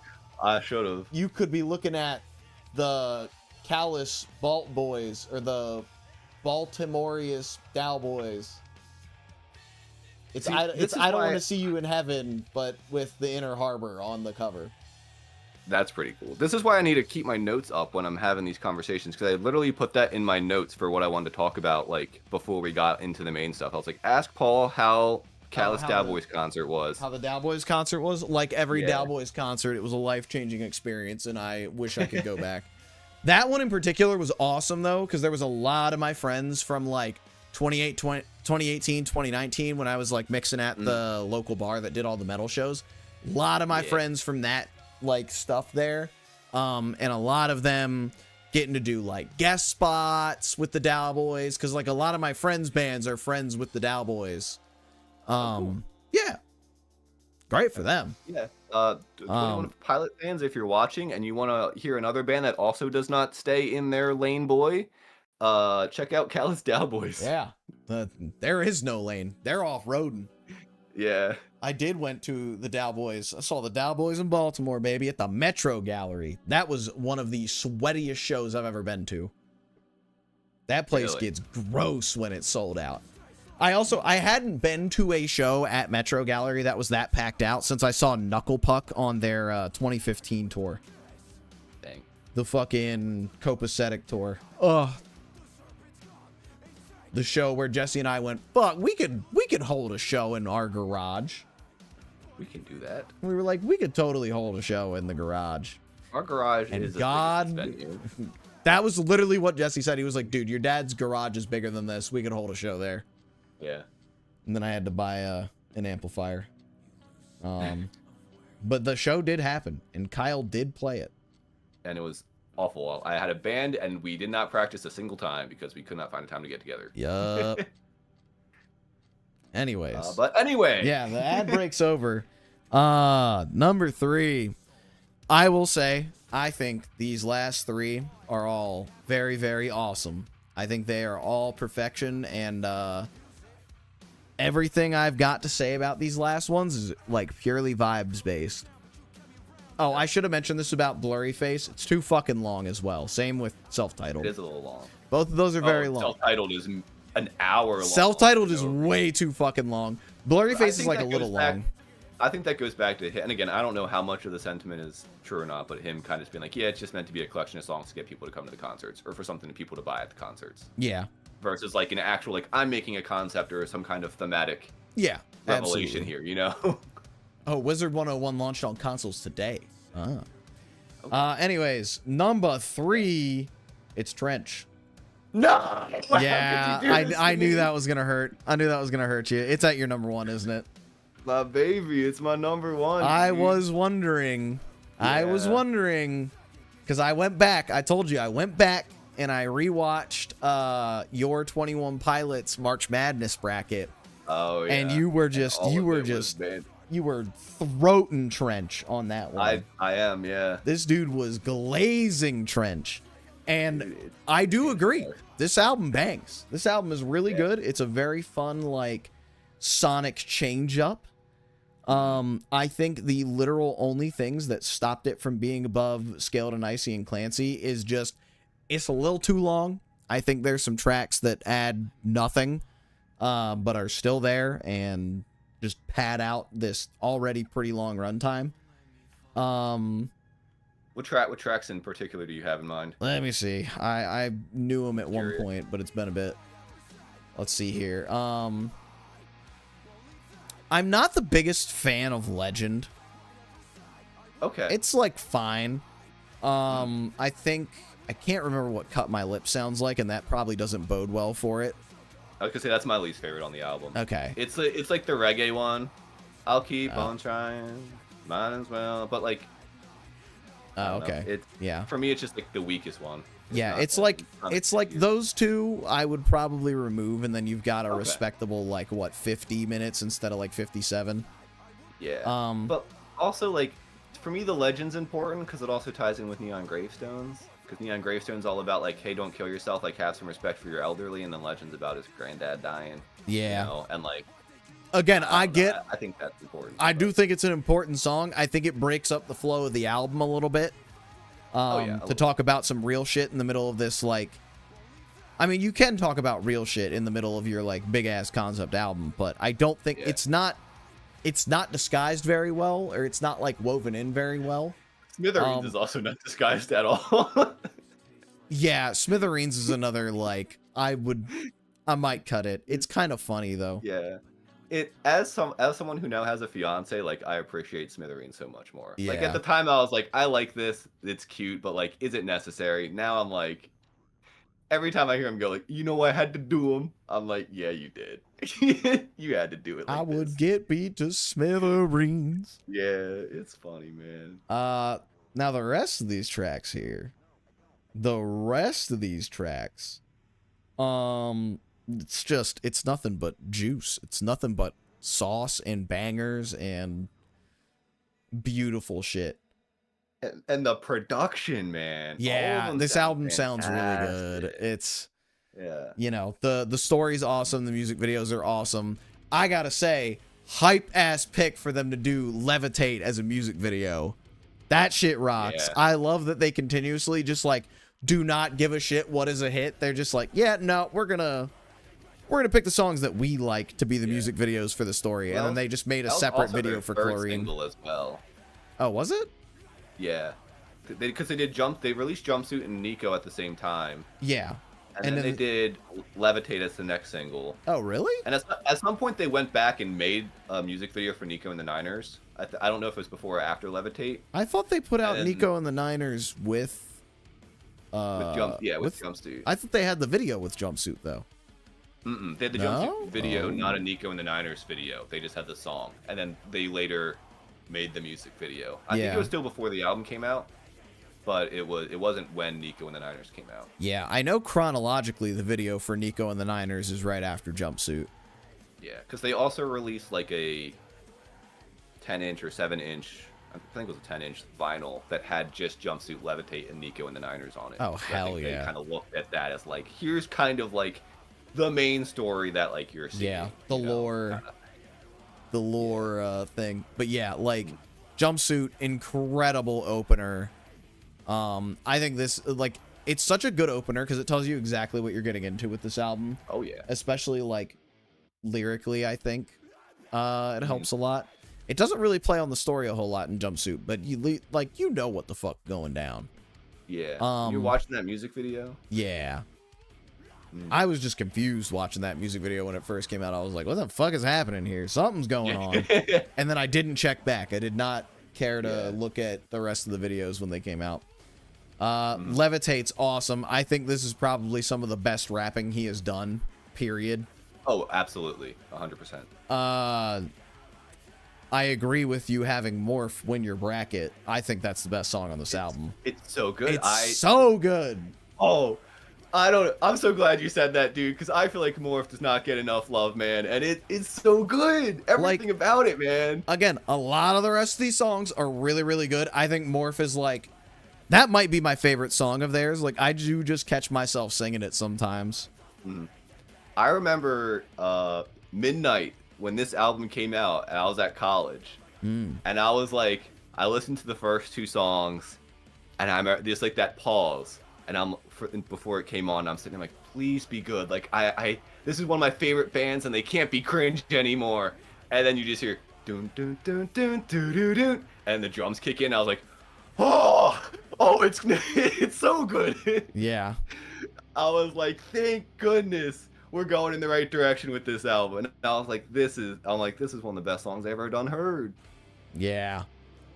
My Blood's good. I don't have anything bad to say about that one. Chlorine is awesome, and God, it's a sin that they cut that ending. Thank you. Yeah. No one else talks about it. I'm glad you told me to like think about it, because I was like, I went like upon my re-listens, I was like, oh, like this is absolutely where they cut it off for the radio, because they're too much of cowards to play a 5.5-minute song. Yeah. Well, that was the thing I was confused about. I was like, especially in 2018, like I feel like the 80s kind of pop kind of stuff was getting popular. I was like, I figured My Blood would have been the single that they would throw on the radio, because that kind of has a more like poppier kind of thing. Yeah. And then all of a sudden I hear Chlorine, and I'm like, oh, cool, I love this one. The ending's amazing. And then they don't play the ending on the radio. Yeah. Like, that's literally the best part of the song. Let's see. And they even in the concert they don't do it, man. That's tragic. I'm cursed. Yeah. We talked about Smithereens. I've talked about Neon Gravestones, but I'm gonna highlight it once again. That song's really, really good, and I think it is beautiful at setting up the lore, especially with it being like a lore named track. Yeah. The hype is surprisingly good. Oh, it's so good. Ukulele, man. That is a ukulele track, isn't it? Yeah. Yeah. Nico and the Niners. That is good ukulele use. Nico and the Niners, I think, is some of like the best use of the ukulele, other than like Paladin Straight that we'll get to later. Nico, it's also just them doing literally the impossible. People were like, "Oh, they're doing cringe ukulele rap," and then they said, he "What does if we did that and made it non-cringe. sound fantastic?" Yeah. Like, I'm gonna be real. Most people that hear it are still gonna be like, "Yeah, ukulele rap still cringe." But you know, you cannot. If you deny it at that point, you're just a hater because that song just sounds. The production, like, and that's I think a lot of it is like the step up in production helps a lot of this album so much because if they had like the same production off of like Blurryface on this, I think it would have sounded a bit cheap because even like no, I think Blurryface would go up so much more if it sounded like Trench for me because like something like Heavy Dirty Soul, for example, like great song, but like imagine like the bass that you get in like Jumpsuit but for like Heavy Dirty Soul. Holy like, shit, he just did this shit himself. It was him and Paul Meany. Mute Math. Yeah, I was gonna say, do you remember when we saw him in concert? Yeah, Mute Math opened. That's where I think he met him, and yeah. Also done production for what did he do for Pierce the Veil? Oh, he did their last album, I think. Or some of it, well, at least. I don't know if he did all of it. Yeah, helped produce the 5th studio album. Well, that's a stain on his record. I didn't think it was that. That album fucking sucks. Don't lie to yourself. I thought there was I don't remember most of it, but I remember like a couple songs I thought were kind of decent. It's just so boring. Yeah. I find it boring, and I'm gonna hate on it. I don't remember much of it. There's one good moment on one song, and that's the one that's getting spammed on TikTok. The fucking yeah, that's the only fucking good part. Bandito's another one that you highlighted, and I do like that track a lot. Because I think honestly, I think another problem with this album I have is that it could have just ended at Bandito and I would have been fine. But also, we get Pet Cheetah and Leave the City after Bandito, so yeah, I can't be that mad. But it is kind of jarring having this like perfect ending track, and then it keeps going. Yeah, but when it keeps going into Pet Cheetah, I get it. Yeah. Pet Cheetah. Tell him, man. Tell him about how Pet Cheetah cooks. Song kind of bangs. Very, very just. It's kind of goofy, but in like a we're in on the joke kind of way. I think. Yeah, I think that's what I got for it. It's like the drum break at the end with just like the Pet Cheetah. That shit rocks. It's literally just what if they made Young and Menace good. Okay. But what if I said that song's pretty good? Young and Menace? Yeah. Well, they made it better then. Yeah. I do agree. I was listening to it earlier today, and they do young and then like the drums are kind of like the drums are actually kind of going ham during this part. Like I feel like it's overlooked because the pitch vocals are annoying, and I was like, if they just didn't pitch the vocals, you would have these cool little drum breaks while he repeats a vocal phrase over and over again. I was like, that's literally just the end of Pet Cheetah, is him just saying Pet Cheetah while the drums go ham, and this one is just Young and Menace while the drums go ham. Yeah, I have a Pet Cheetah. He's down in my basement. I've named him Jason Statham. Trained him to make me these beats. Now my Pet Cheetah's quicker than Studio than on his feet. Yeah. Bard. Good song. Apparently, like his old keyboard or whatever was like a cheetah keyboard or something. Was the name. Hell yeah. Yeah. That's and then cool. Apparently, I think Josh was just like, "Hey, I dare you to try to add Jason Statham to like a song." So he was like, that "Okay." sounds about right. So I think that's what happened. Hell yeah. And we get a good ass song out of that. Leave the City, another incredible ending track. Amazing.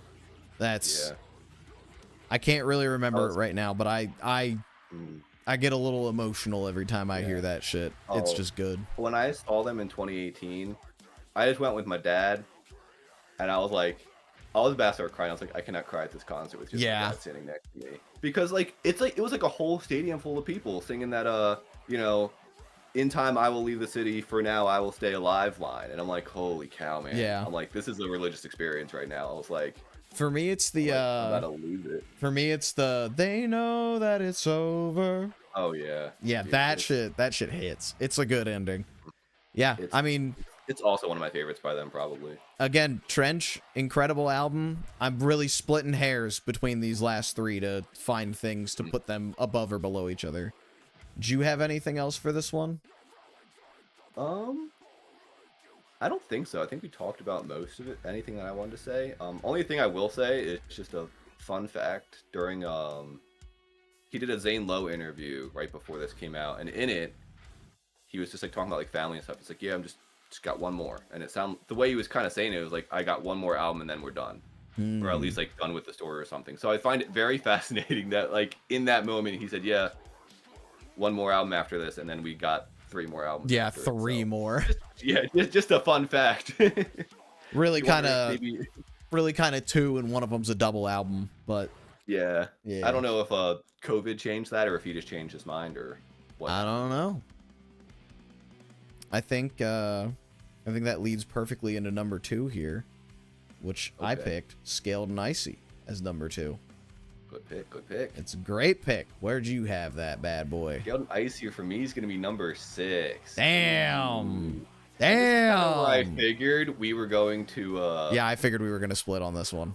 Differ on this one. And I kind of knew, because I was like, I think Paul might like it for a fair reason.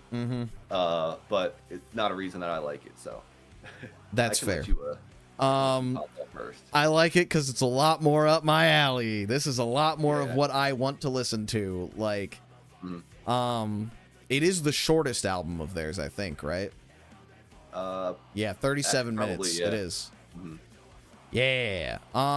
Scaled and Icy, man. I was shocked by this because I've seen that not everybody's exactly keen on this one. Not everybody really likes this one.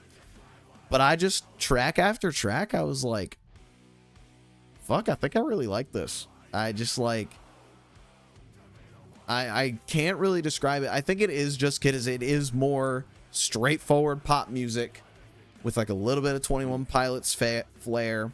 I love the concept of, them being used as like propaganda, and that's why they're making these songs that sound so different from everything else. And like, I feel like this is, ironically, this is the one album, like, this is the album that they were like, quote, forced to make by Dima, but this is the one album that doesn't feel cheesy to me, despite it being like very cheesily toned, Yeah. Like it feels very straightforward, and I think that's why I like it. It's just more of like, it's more of something that I would like, rather than like what 21 Pilots does very, very well.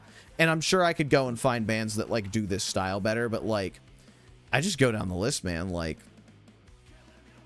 Good Day is awesome, Choker's awesome, Shy Away is awesome, Outside is really fun. Saturday is my highlight track. That song is so fucking good. That song is so good. I go back and forth on it all the time. It hurts me. One of those things. Let's say it hurts. Like sorry. We're gonna do this 4 more times. Yeah, it goes back and forth. I sometimes I'm like, it's really corny. Then other times I'm like, yeah, but it's kind of. I think it's meant to be, and like you're just meant to have fun with it, And I think I'm just taking it too seriously when I shouldn't be. Yes, it makes me so sad that like on Clancy, he mentions like should have never made Saturday, and I'm just like, man, fuck off. That's an incredible song. Yeah, well, I think especially like once you know the lore, I think it makes sense. Like, yeah, you want to have fun. Yeah, like they just they came up with an awesome excuse to make something that sounds nothing like them. The songs are still really, really good. The lore continues, and the music videos are really, really fun for this one. Obviously, like the live stream's fucking awesome. I love that shit. How they like cut in and out, and the 2 hosts like slowly get more like demented over time. That's because they're actually dead bodies being possessed by the bishops. If you didn't know, I know you watched that video. Or what was it? Divination? Is that what they call it? No, it's shoot, it's I think it is. Shoot, what is it called? I don't know. Whatever the controlling dead body thing. Mind control is, yeah. I'll remember it. So wait, I'm confused. There's lore in the first 10 albums. No, there's only 7 albums, Chris, and there's lore in the last 4. Yeah, well, that's also the fascinating thing too, though, is like because he built a lot of his lore around what he typically talked about. There's a lot of like things that you can kind of like pull from and reference in older albums that like still connect in a way with the lore, even though they're not technically lore or canon. Yeah. Which is something I should have talked about in the earlier albums, but I find that super fascinating. Even I mean, Self-Titled has a song called "A Car, a Torch, a Death," which is literally yeah, like that's crazy. Yeah. Okay, then I would say that he's probably had this in back pocket for a long time as like a pipe dream thing. Yeah. Yeah. Well, even in 2000, I think like 10 or 12, people like pulled up a video of like an old concert that they did. It might have even been before Josh was in the band, but like Tyler's on stage and like these people in hooded robes come out to attack him, and then a Jesus-like figure comes and saves him. Oh my so, like, God. I think he had this kind of like, at least to an extent. Again, I don't know how much of it worked out, but he definitely had an idea of something. Yeah. Chris, as far as we know, we don't know whether they're going to keep making music. I know they're done with the lore at this point. And I'm assuming they're going to probably take a long, well-deserved break after this album cycle. Yeah. They say they are, but I think they're just kind of like, but we're not like, like they're basically like, we don't have plans. Yeah, that's like, exactly. We're going to, but we're not going to, like, we're not working on anything right now. Yeah. Teasing, that's what it's called. That is exactly where Fall Out Boy's at right now. They're kind of in that, like, they just wrapped up like a really long ass tour cycle, and they're just like, yeah, we don't have any plans right now for next year. We'll see what happens. Which, I mean, for them could be a fucking lie, but so like a Loathe situation, I don't know what the Loathe situation is, Chris. I think they just I think they got locked out of their DistroKid account. Oh no. I don't know. They just don't put out music. They put out one of the best albums of all time in 2020, and they have not. They put out 2 singles since. And they can't figure out. They've lost their login. Yep. They lost the DistroKid login. That's what happened to Loathe. Same thing. Yeah. Same thing happened to Static Dress. That's why they send me all the songs over email. I'm not counting the Loathe Sleep Sounds album in 2021. I'm not counting that one. Anyways, back to Scaled and Icy. There's just a lot of good tracks on this. I really like it. I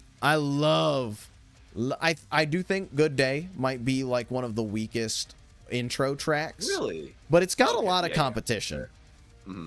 Yeah, I think he went for a different vibe for it. Yes. And I think like it worked for this one.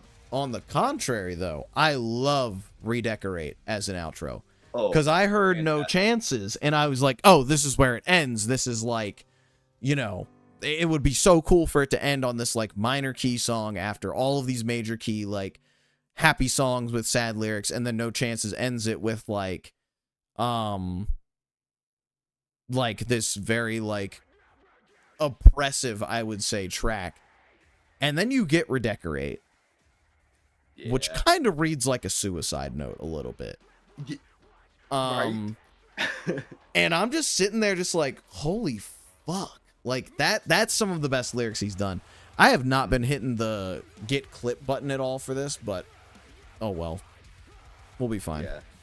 I'm too into it. But yeah, I think overall my thoughts on Scaled and Icy is that just I love the evolution of the lore here. I love that they're making just fun pop music that is good music.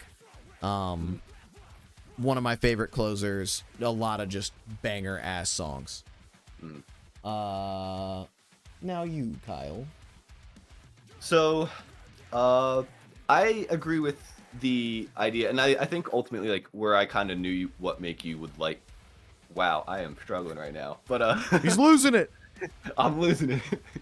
No, what I kind of assumed would be the thing that you would like about this album is kind of what you said, which is just like they're more straightforward, and I think they're not trying to do anything fancy. They don't got the bells and whistles on. They're just making solid tracks. My main weak point of it is just I don't think the production's quite up to pace as like, I mean, especially Trench, but other ones. I feel like a lot of the songs just feel like they're missing stuff.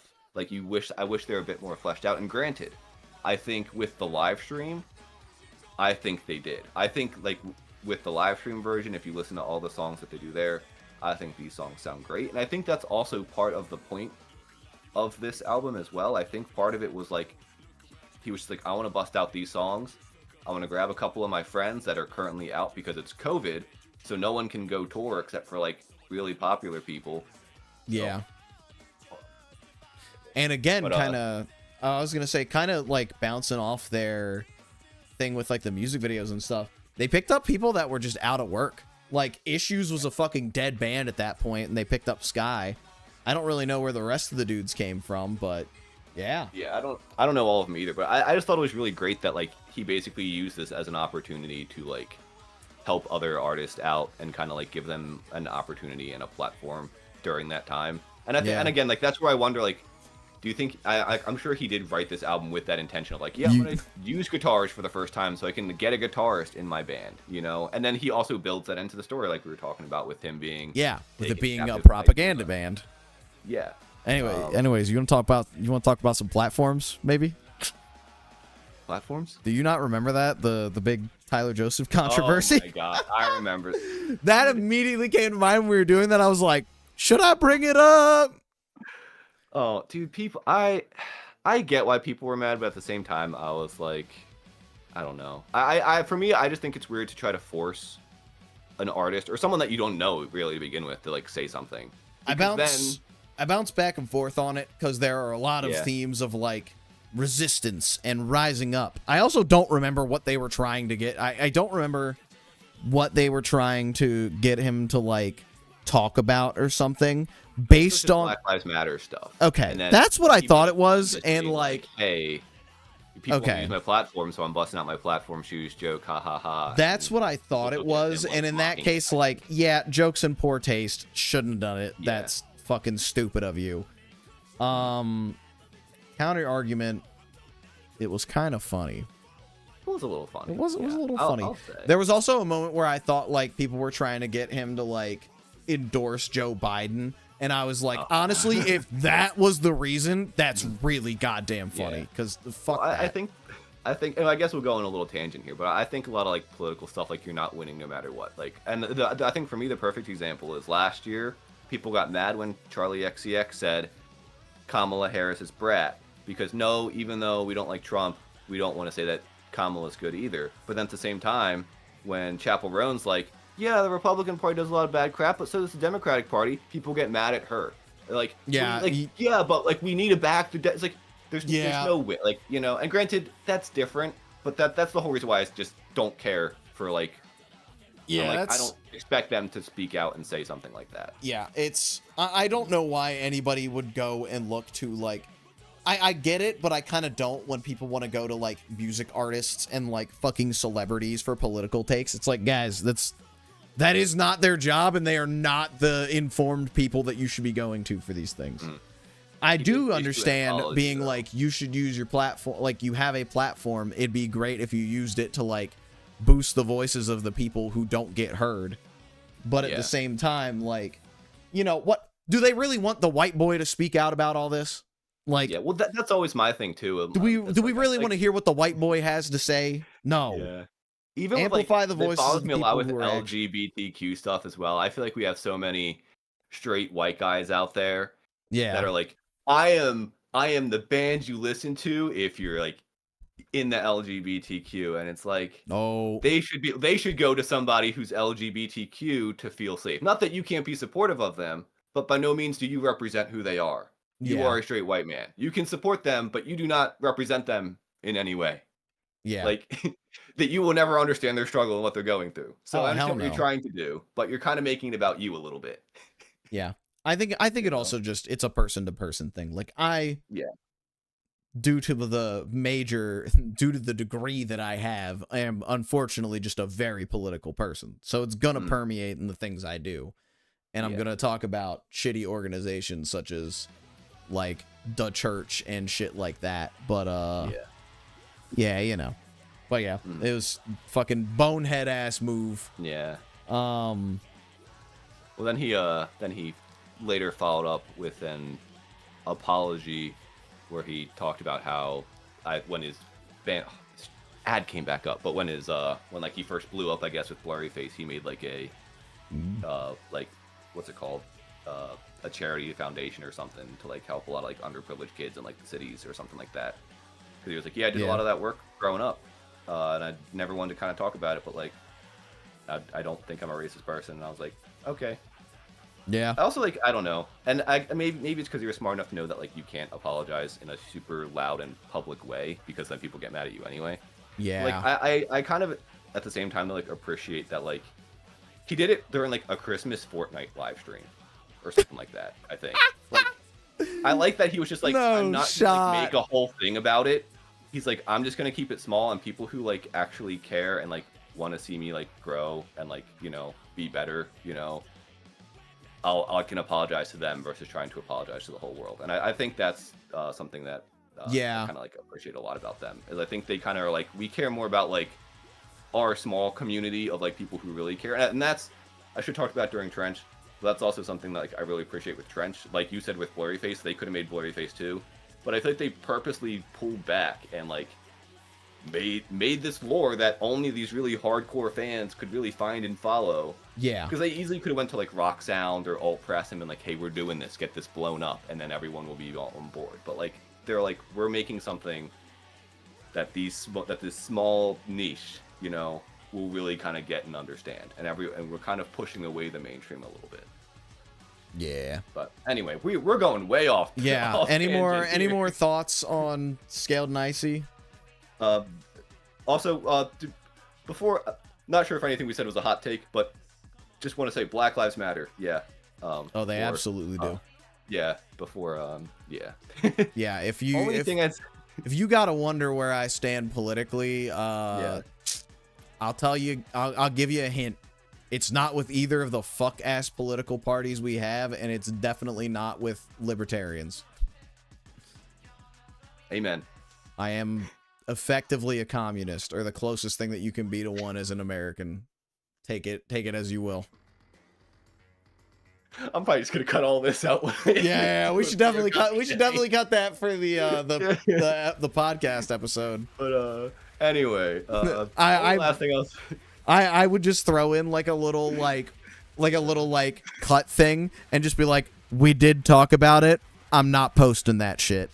Yeah. Or maybe you just like edit yourself in going no, and then we just move on. Yeah, I'll figure something out.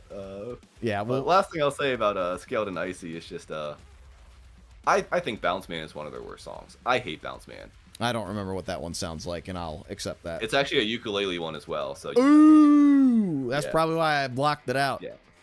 But you know, like other ones though, like I do agree. Like the song, like Mulberry Street's fun. Yeah. Formidable sounds like any 2000s like pop rock kind of song. Yeah. Yeah, I think Outside's really cool. I like Shy Away. I like Choker a lot. Good Day is great. No Chances and Redecorate is definitely like the big highlight for me on there. Yeah. There's a lot of good on this album. Again, there's not as much meat to it with like Trench and like a lot of the other lore albums, but I think it's fine. I think they did a lot of the lore outside of the actual album itself and let the album just kind of be an album, or just like a good album. That's what I like about their lore too. Even with Trench, which like had very heavy lore elements, sometimes I like it, but sometimes I feel like it can be corny when you're sitting there and you're singing and you're like, and then they walked through the door. Yeah. And they said to me, I like that it's like they use the songs to kind of like create this vibe and experience versus like actually like the first song is introducing the character, the second song is, or the last song is the character doing the last thing, if that makes sense. You know? It's not a musical. It's it's sprinkled. Mm-hmm. Yeah. You gotta use your brain a little bit to connect the dots. Yeah. You gotta check. You gotta think, man. You gotta go on their merch website and look at the little vessel video and look at the link that's hidden in there in 1 second. That's how they started the lore, if you didn't know. Oh yeah. Like, yeah, they put like, you know how they'd have like just like as like flair or whatever on the side for like 21 Pilots in the vessel section of the merch. There's like the repeating thing where like Tyler falls at the end of like car radio, and like for like a split second, like a URL pops up, and someone saw it and went, "Oh, I'm gonna type this in," and it was like something about Dima, and he's like, "What's this?" And everyone's like, "What are you talking about?" Yeah. And I'm like, what an insane way to do that. Anyway, last song here. And by song, I mean album. Last album. It's my number 1. I don't remember what Kyle would have ranked it, but it's Clancy, baby. Regional at best. Yeah. Mine's number 3. Number 3? Clancy's I'll accept that placement.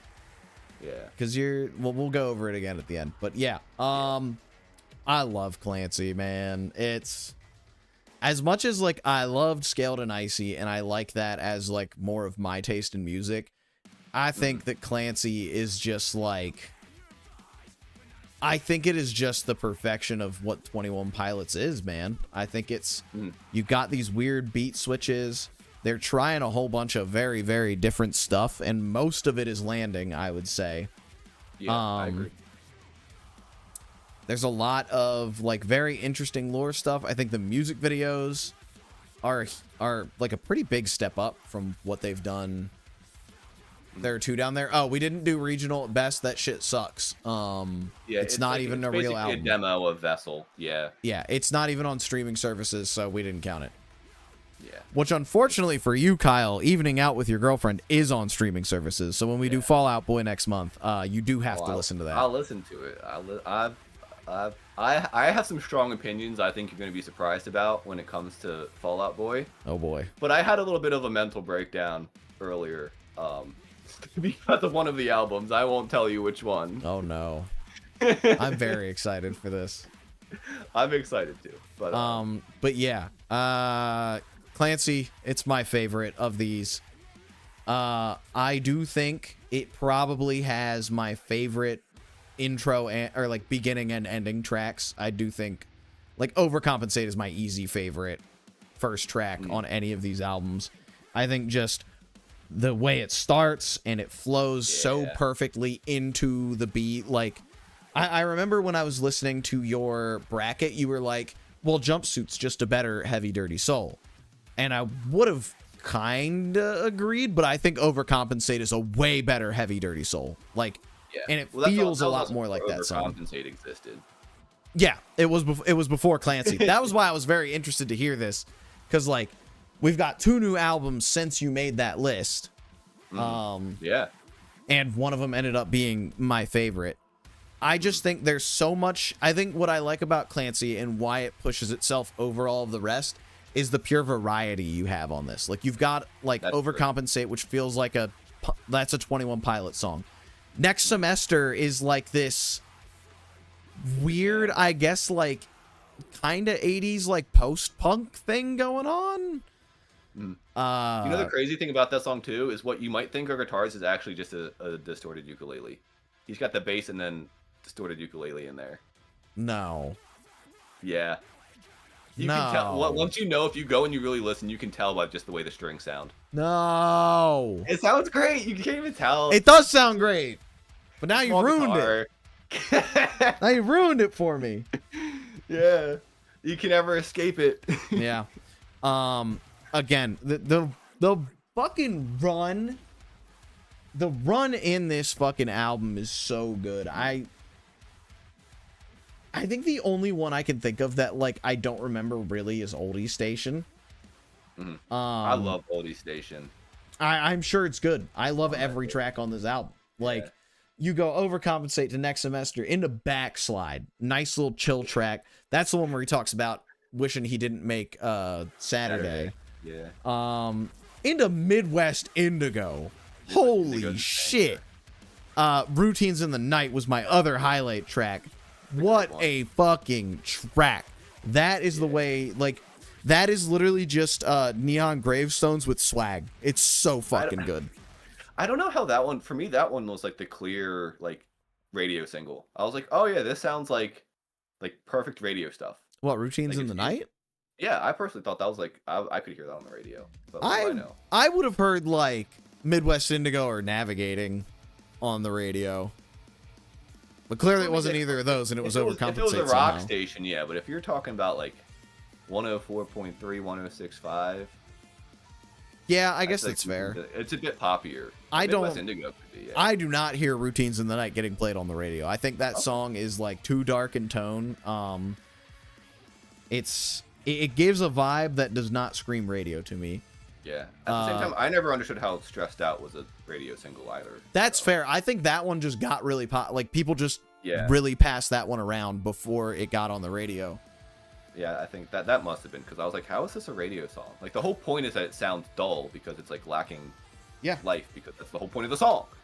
And that's exactly like kind of the same with Routines in the Night is that song is dark because it's the fucking nighttime and it's sleepwalking and shit. Like, yeah. And then like Vignette, Craving, which fucking preludes intentions by talking about intentions mean nothing. Like that shit was crazy to come back around.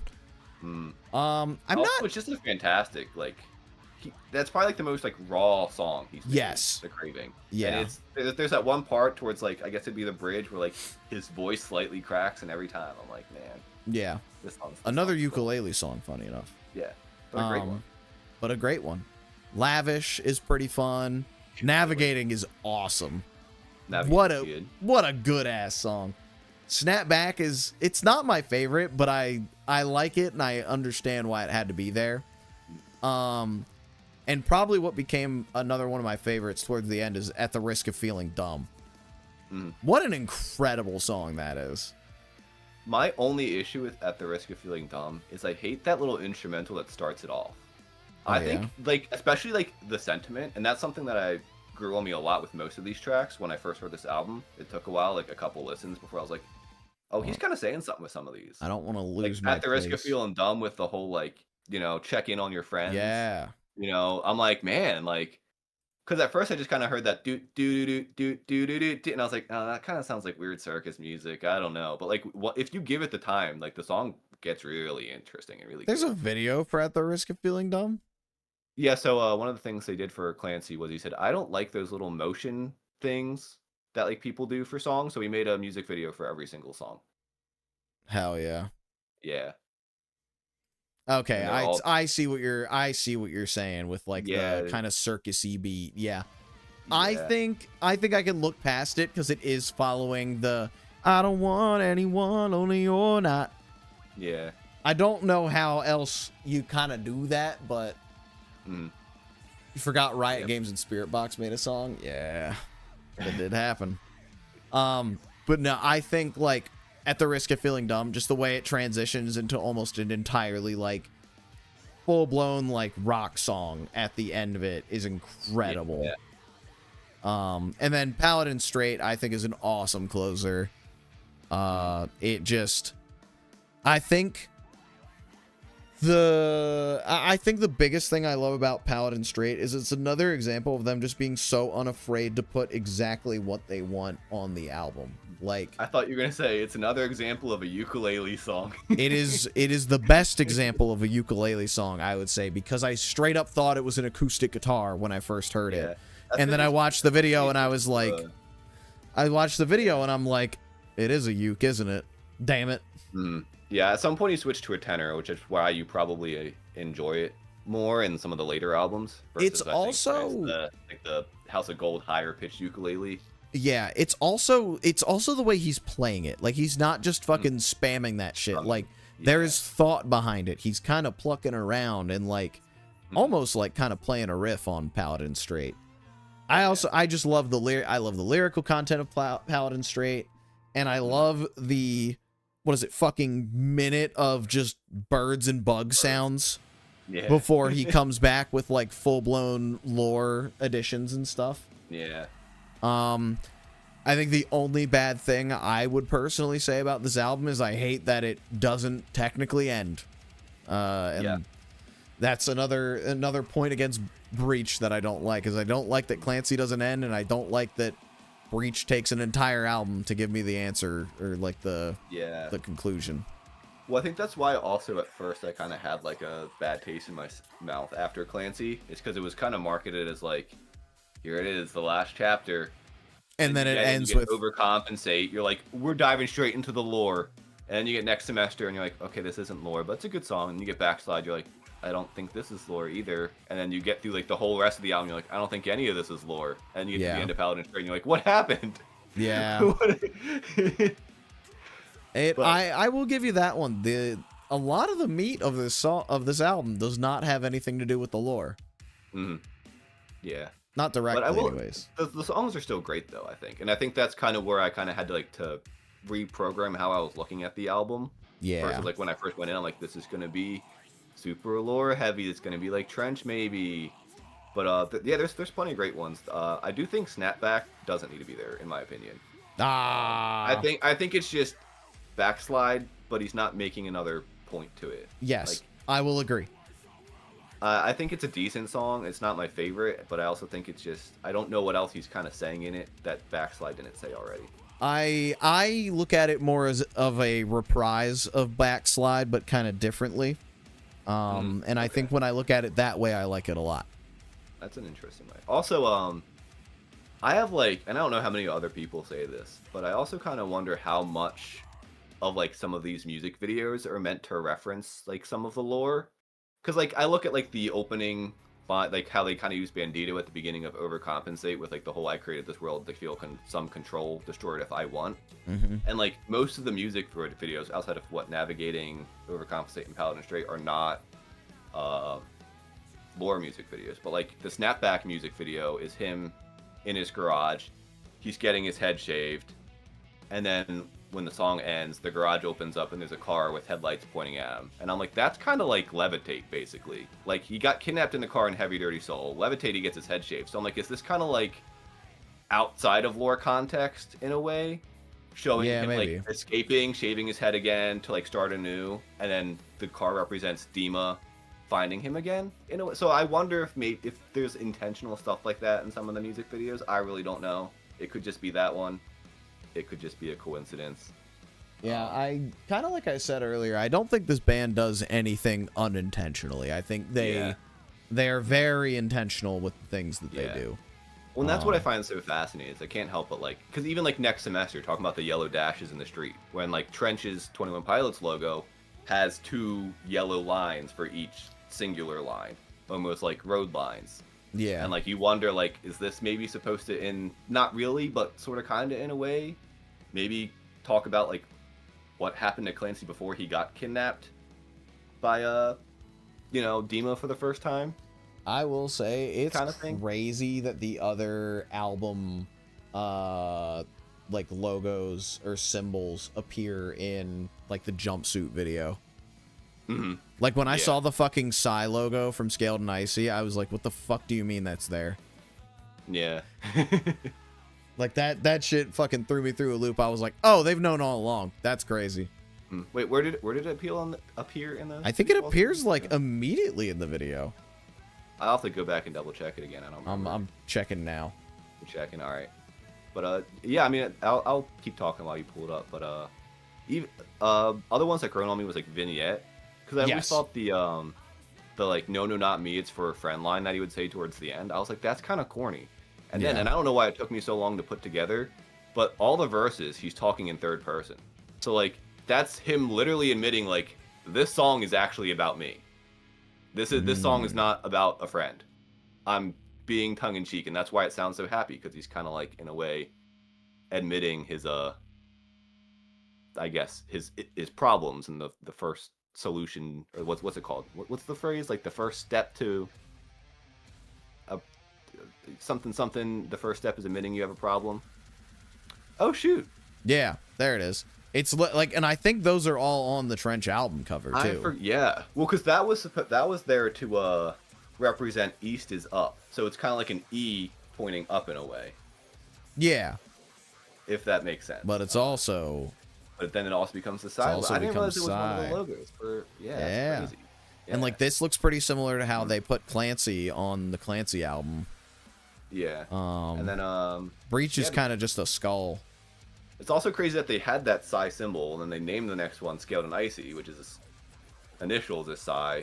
And then Scaled and Icy is also an anagram for Clancy's dead. Yeah, I knew. I watched the videos, brother. That. Yeah, if you watched a 2-hour video, I had a feeling. But, like, for me, that was, like, the crazy thing. Yeah, that's another thing I love about Scaled and Icy is just, like, so much went into just, like, making this very. It feels like an album that the CIA made. You know? Yeah.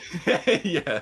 Like well, also, I don't know if this was thrown in your the lore music video, but one last dump is he said briefly in an interview that because the dragon's name is Trash, and he said yeah. in Dima they call vultures trash dragons. So it's basically Dima remaking the Trench logo in their own way, I guess, by putting a dragon on it, a trash dragon versus a vulture, I guess. Gotcha. Yeah. Interesting. I did not know about that. I knew that the dragon's name was Trash. Yeah. That was garbage. I forgot for a second. All right. I guess at that rate, yeah, we're done. Let's run back through our rankings again. Yeah. I'll go first, I guess. I had in last place, number 7 was Self-Titled, 6 was Vessel, 5 was Breach, 4 was Blurry Face, 3 was Trench, 2 was Scaled and Icy, and my favorite was Clancy. Mine is at the bottom. The top bottom would be Self-Titled, then Scaled and Icy, then Blurry Face, Vessel at number 4, Clancy at number 3, Breach at number 2, and Trench at number 1. Yeah, we only had one matching on this one. Did we? Yeah, it was Self-Titled. Oh, Self-Titled, yeah. Self-Titled was the only one that matched, and I guess that does make sense. I will be honest, though. I think the only one that really surprised me on yours was Breach. I thought Breach would have been a bit higher for you. But now that I'm thinking about it, I think it makes sense that it's kind of where it's at for you. But yeah, I think it might have moved up if, like, I don't know. I just liked... There were a lot of songs on Blurry Face that kind of stood out when I re-listened to it, and I was like, oh, shit, I forgot about this song. Oh, my God. Like, it was a lot of those, like, Polarized, Not Today, Doubt, like, those ones that I, like, forgot about that kind of pushed it up. But, like, again, it takes me a long time to really, like, cement with an album unless it's an album that I'm, like, truly, truly hyped for. Like, I think back to my end of the year album rankings last year, and I fucking put Bill Murray as my album of the year when goddamn Magdalena Bay put out Imaginal Disc. Oh, true. When fucking See You Space Cowboy put out Coup de Grace. When fucking 156 Silence put out People Watching. Like, I look back at that, all those albums, I hadn't had enough time with them yet. And I would put all of those above Bill Murray's American Motorsports. I think that was just the one that, like, it was so easy to put on. Like, I would just throw that thing on. I'm like, I'm going to enjoy the next hour that I'm listening to. Yeah. Well, I think, too, with Breach, I think it had a lot of, like, I felt like they almost threw it back to, like, the classic, like, Self-Titled Vessel kind of vibes, but in a more polished and perfected way. So that also could be something that, like, you probably are less, like, for me, it feels like a throwback and feels like a, you know, a nod to the fans who were kind of there the whole time, whereas you're not as, like, I feel like into some of the more 21 Pilot idiosyncrasies that they tend to do. Yeah. Because even Downstairs was like a demo they had from like 2012. Oh, so, what? Like, yeah, they actually there's a YouTube video that they have on their channel that they did. It was for their tour in like Korea or whatever. So I think it was just like Korea tour 2012, and you can hear like the demo of Downstairs in the background. Yeah. So there's some like really cool little like nods and stuff like that where I think it just kind of, I don't know, because again, like all this stuff I wouldn't have picked up on either, but then I see it on like the internet somewhere and I'm like, holy cow. Yeah, somebody's always gonna pick it up and figure it out. I thought like I knew most stuff, if not all stuff, and then all of a sudden somebody busts out like some other crazy lore. Yeah, that's how I feel about a lot of bands and just a lot of things that I like. Every time I think that I'm really into something, somebody busts out something, I'm just like, man, I know nothing about this franchise. Well, I remember back in the day, I had like, there was another like small EP that was just like Tyler stuff that he created, and I was like, okay, so I got that, I got Regional Fest, I got all of their stuff, and now like recently I've been seeing like people be like, oh, well, there's this album, and there's these songs, and then there's this and that. I'm like, where did these come from? I'm like, I thought we got it all. I thought we had it all 10 years ago. Oh. Now there's like all these other back demos and stuff. Yeah, another thing that I fucking makes me mad about Breach is there's a whole ass song missing on streaming. Oh, Drag Path? Yeah. Yeah, that was like a bonus song for people. I don't know. I'm really curious why they chose to do it that way. I don't know if like Yeah, I don't know. I don't fucking they're doing like it or if it's their label, but it just felt very greedy. And I have an issue with a lot of bands doing that too, where they'll release like 7 different versions, and they're like, if you buy this version of the album, you get this special poster, but if you buy this version of the album, you get this special song. So Oh, you you have to buy all mean of like them. Taylor Swift right now with her 30 fucking variants of her album Yeah. that she's come out with to fucking try and get the best-selling first week or whatever? Yeah. Didn't Tyler just do that with his vinyl? I don't know. The creator or the pilots? The pilots did, yes. They had a bunch. They actually hit #1 with Breach for the first time on Billboard since Blurry Face. That yeah? was pretty cool. Yeah. Nice. I guess he's Also- talking about Tyler the Creator, but Yeah, probably. That was last year. or fucking moron, that was last year. No, Tyler, the his Creator- I don't think he did. no, he didn't do that. His listening to an old podcast episode. I see. No, Tyler's album variants were he sold the fucking test presses, which I have one of for Chromacopia. Yeah, I was gonna say. And He then doesn't typically do a lot of crazy like album, Yeah. at least from what I've seen, like vinyl or CD stuff. what he does do, or what he used to do, was he used to have a different cover for each format. So like a different cover on streaming compared to the cover for the CD, compared to the cover for the vinyl, for the tape. Like every single format would have a different cover. Chromacopia vinyl had an exclusive. It might actually. Okay, I think that's different. It's one thing to add a song to like a physical copy. It's another thing to like sell a physical copy and then go, but this other physical copy has this other song. Also, if you buy it digitally, you get this other thing as well. Yeah, like the And then digital also, if you buy archives this- or whatever And then if they you buy call the it. CD version, you also get this other special thing with the CD. I'm like, My you issue cannot is that be- they took away the option to buy it. buy what? Like they took away the option to buy. Oh yeah, that, it was like, only for a week. Yeah. Yeah. I just looked it up on YouTube and listened to it. yeah, but it's honestly, like, just fucking. I've It's seen just some fucking people labels trying to make their shit chart. Yeah, I don't know if it's like like I know people like it. I thought it was a good song, but I don't know where it would have fit on Breach. Like it couldn't come after Intentions. Intentions has to end it. Tally's a perfect prelude to Intentions. I mean, I think it is supposed to come after Intentions. I guess technically it does, but I don't know. I'd rather have the album without it, if I'm being honest. Like if I heard Intentions and then another song came after, I'm like, no, Intentions ends it. Why would Intentions not Yeah. end it? I guess it's So for me, yeah, like it's the end. It's the end of Vessel in reverse. Yeah. I think it is a good way to end it. I'm now looking at Yeah. my Chromacopia vinyl. Oh, I'll be right back. I'm about to bust. Oh, God. Oh, it's just a poster. Does this even say? I'm telling you right now, it doesn't have a track list on it. Yeah, a song called Mother. Okay, hold on. Oh, shit. None of that is on this. Well, it might be on this. But it sure as shit doesn't say it.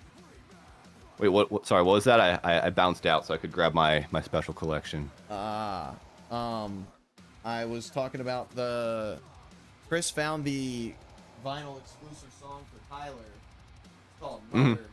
And I was looking at my Chromacopia test press, and it doesn't have any information on it. It does not have a track list. Track was exclusive. actually missing half the limited edition songs, double too. vinyl test pressing. Oh, so the one that I have. Sick. I've never heard it because I haven't spun the album. So I got Oh boy, I got I gotta flip over to Breach you. don't I? here on vinyl, and I got the first pressing edition, the FPE edition, and I have number 9,162 out of 15,440. Well, I've got number 16 out of 30 of Cowboys in Baltimore. That's pretty cool. Yeah. Wait, you got to show that on now that I can see your camera. You got to. Yeah. Hold on. Oh yeah, sorry, I should have switched away from you when I was showing off my crap, but Cowboys in Bmore. that's so cool. I love it. The back has That's really fun. more like heaven stuff on it too. Did they do that for like every city they went to? Yes, every city. They didn't do like the skyline for every city, but they did like different variants for that. Like in Chicago, it's literally just Fall Out Boy's Folie à Deux cover, but instead it says the Callous Cowboys and I Don't Want to See You in Heaven. Okay. Like it is literally the same exact album cover, but with their name on it. So you have to go to every single tour. Yeah, you would have to go to every single tour stop to collect every variant, or just pay people on the internet a lot of money. Yeah. We did Cowboys already, right?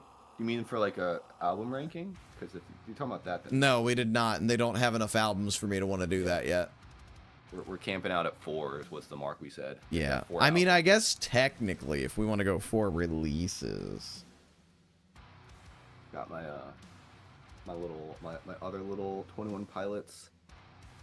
I guess it's a 12-inch still, but it's got the location sessions from Trench. So the little, they did like lo-fi versions of like Chlorine, Cut My Lip, The Hype, and Level of Concern. Oh wait, that's Nice. just whatever version. I'm gonna flex real quick. I got my 21 Pilots MTV Unplugged on vinyl, because that's really cool. And then I got Trench. Those are the 4 I have. Fuck was I just doing? Oh, I was looking at the all discography for the Dow Boys. Yeah, we got I Don't Want to See You in Heaven. We got God Smiles. I thought they only had Celebrity 2. Therapist. You thought they only had 2 albums? Yeah, I thought their debut was the one that they did like 2 years ago or whatever it was. No, Die on Mars. Oh wait, I don't know. They might have. They might have enough. Yeah, I think they do because they've got. 2. We can technically put God Smiles in there.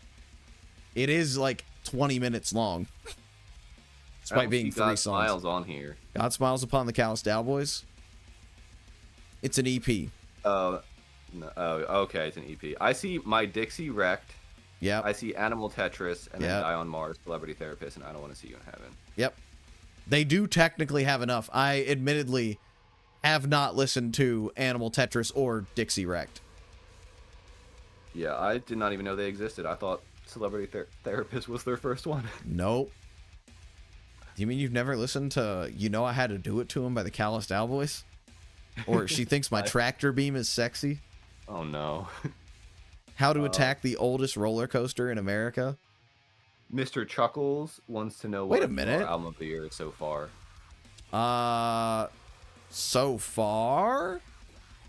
I mean, it is 100% I Don't Want to See You in Heaven by the Callous Cowboys for me. Mine is the album I said earlier in the night, which was Maruja's Pain to Power album. That was a life-changing album for me. It's in the upper echelons for me. I listened to that sucker for the first time and I went, okay. I probably nearly cried a couple times. Yeah, I nearly Chris, cried today listening to one of the songs. did they? Okay. I thought I was fucking tweaking for a second. And yeah, I figured too if Callous Cowboys is releasing that year, I figured it's going to be album of the year for Paul. Here's the thing. I'm not calling it early. Because while they haven't announced it yet, that new Johnny Booth could still come out this year. And I'm not calling the race early. Not just that, man, but Juriskin Fendrix, man. Juriskin Fendrix comes out tomorrow. I have no idea what that is. Yeah, no. He's the guy that does the soundtrack for Poor Things, the movie. If you ever heard of that Oh. movie. Yeah.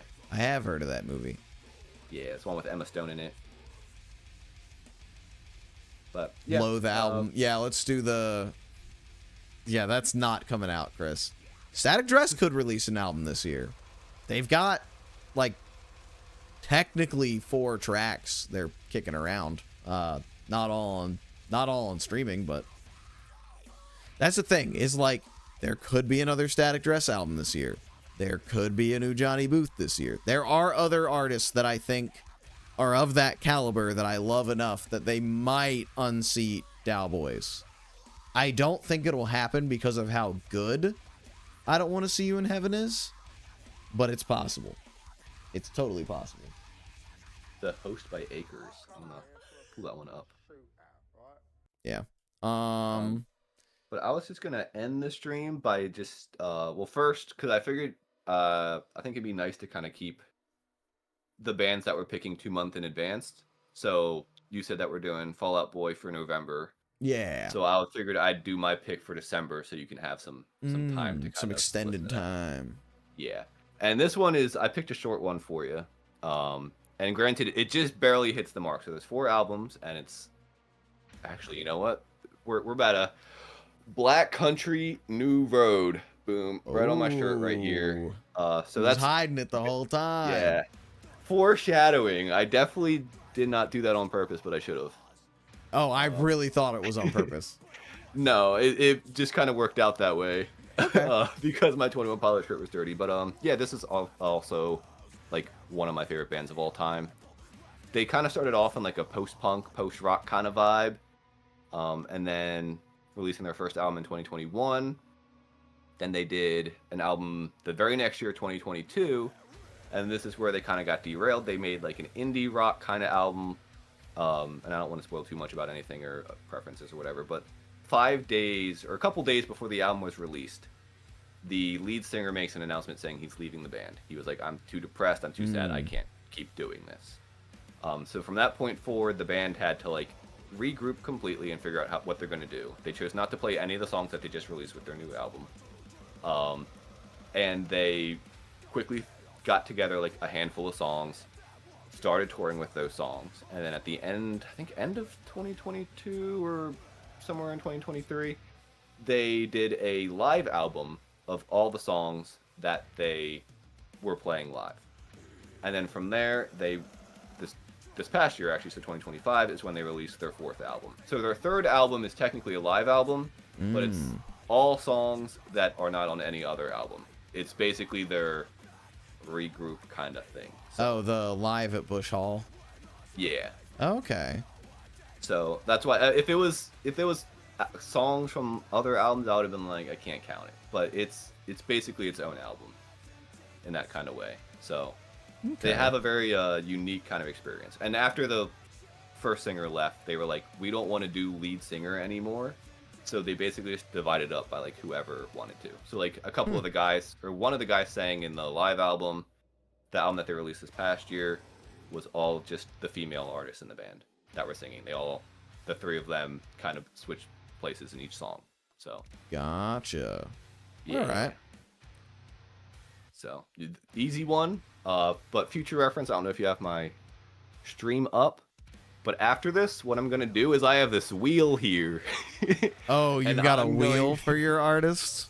Yeah. So from this point forwards, I'm gonna spin the wheel twice, and then I'm gonna give you both of those names, and I'm gonna let you pick between the 2. I think that'll be fun. I do see Denzel Curry on the list. Yeah, there's a couple of these that like I really like, and there's some of them that like I really like as well. I might not be familiar with the full catalog, because like Denzel Curry, I love like his last couple releases, but I'm not super familiar with like some of the older stuff. You not fucking with Zoo?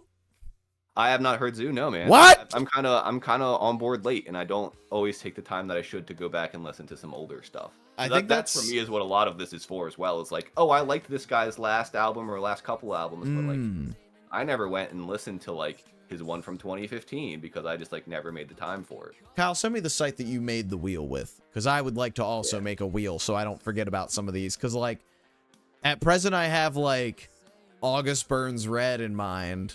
I think the Dowboys one would be funny, but like I don't. I have like Dowboys would be fun. Dowboys would be fun, especially since you haven't listened to Die on Mars, which is insanity, by the way. Yeah, I did not know that they even had that many. Not Godspeed You Black Emperor. I meant to put them on earlier, man. I forgot to. All right, well, chat, I'm going to look at the old raid button and see who to raid here. We're going to get y'all out of this bitch. Who that I follow is streaming. Well, I'm gonna hit on that outro now so I can have something nice to edit out. Thank you guys for tuning in to our Not Very Radio podcast. I hope you guys had a good time. And yeah, tune in. Do we want to schedule a date now? Yes, we should probably do that now. Yeah, unless Paul's internet goes out again, then we. No, I fixed November the problem. 3rd. Does that sound good? Yeah, that is a Music That's Monday. a Monday. I have nothing on the calendar for that. All right, cool. So this way, when I edit that is the day after daylight savings. We gonna be in rough shape. Wait, I thought this was the good daylight savings. No, this is the bad one. No, this is the good one. This is the I good think one. it's the good one, yeah. Yeah. Because you get the good one when it gets bad, and then you get the bad one when it becomes good. Yes. That's how I kind of comprehend it. But yeah. So I'll hopefully, my plan with these is to kind of edit them up and get them uploaded like the week before we do the next one. So then if someone happens to like watch it, they can be like, oh, they're talking about this thing that's happening on like 5 days from now. Yeah. Bye. Yeah, that's kind of all I got. I'm not seeing anybody to raid at the moment. Yeah, I don't think I have anybody. So let me see here. Show more. I can raid you. I'll raid you. Yeah, but then who am I gonna send them to? Not my problem. Oh, you just want to hear the Left 4 Dead sound. Oh, is there a Left 4 Dead sound that happens? There is, but I don't think it actually raided. It might not have counted. I don't know. I do need to. I was stupid. I forgot to hit record, so I have to go into my Twitch now and download the video. I only hit stream. You see, I would go raid one of Hayden's friends, but they're in fact playing Dead by Daylight, and I refuse. Send us to Dash Ducks? Who the fuck is Dash Ducks, Chris? You know what? Because you suggested it, Chris? Sure. Alright, download. You said Gotta it's do this Ducks? before I forget. Oh, hold up. Yeah. All right, chat.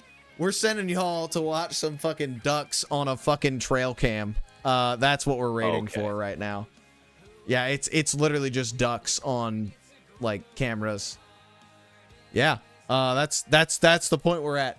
Bye-bye, chat. I'm tuning back into the stream just so I can get moved to the ducks. Bye-bye, chat. Hope y'all enjoy. We'll be back in a month, and hopefully I'll be back streaming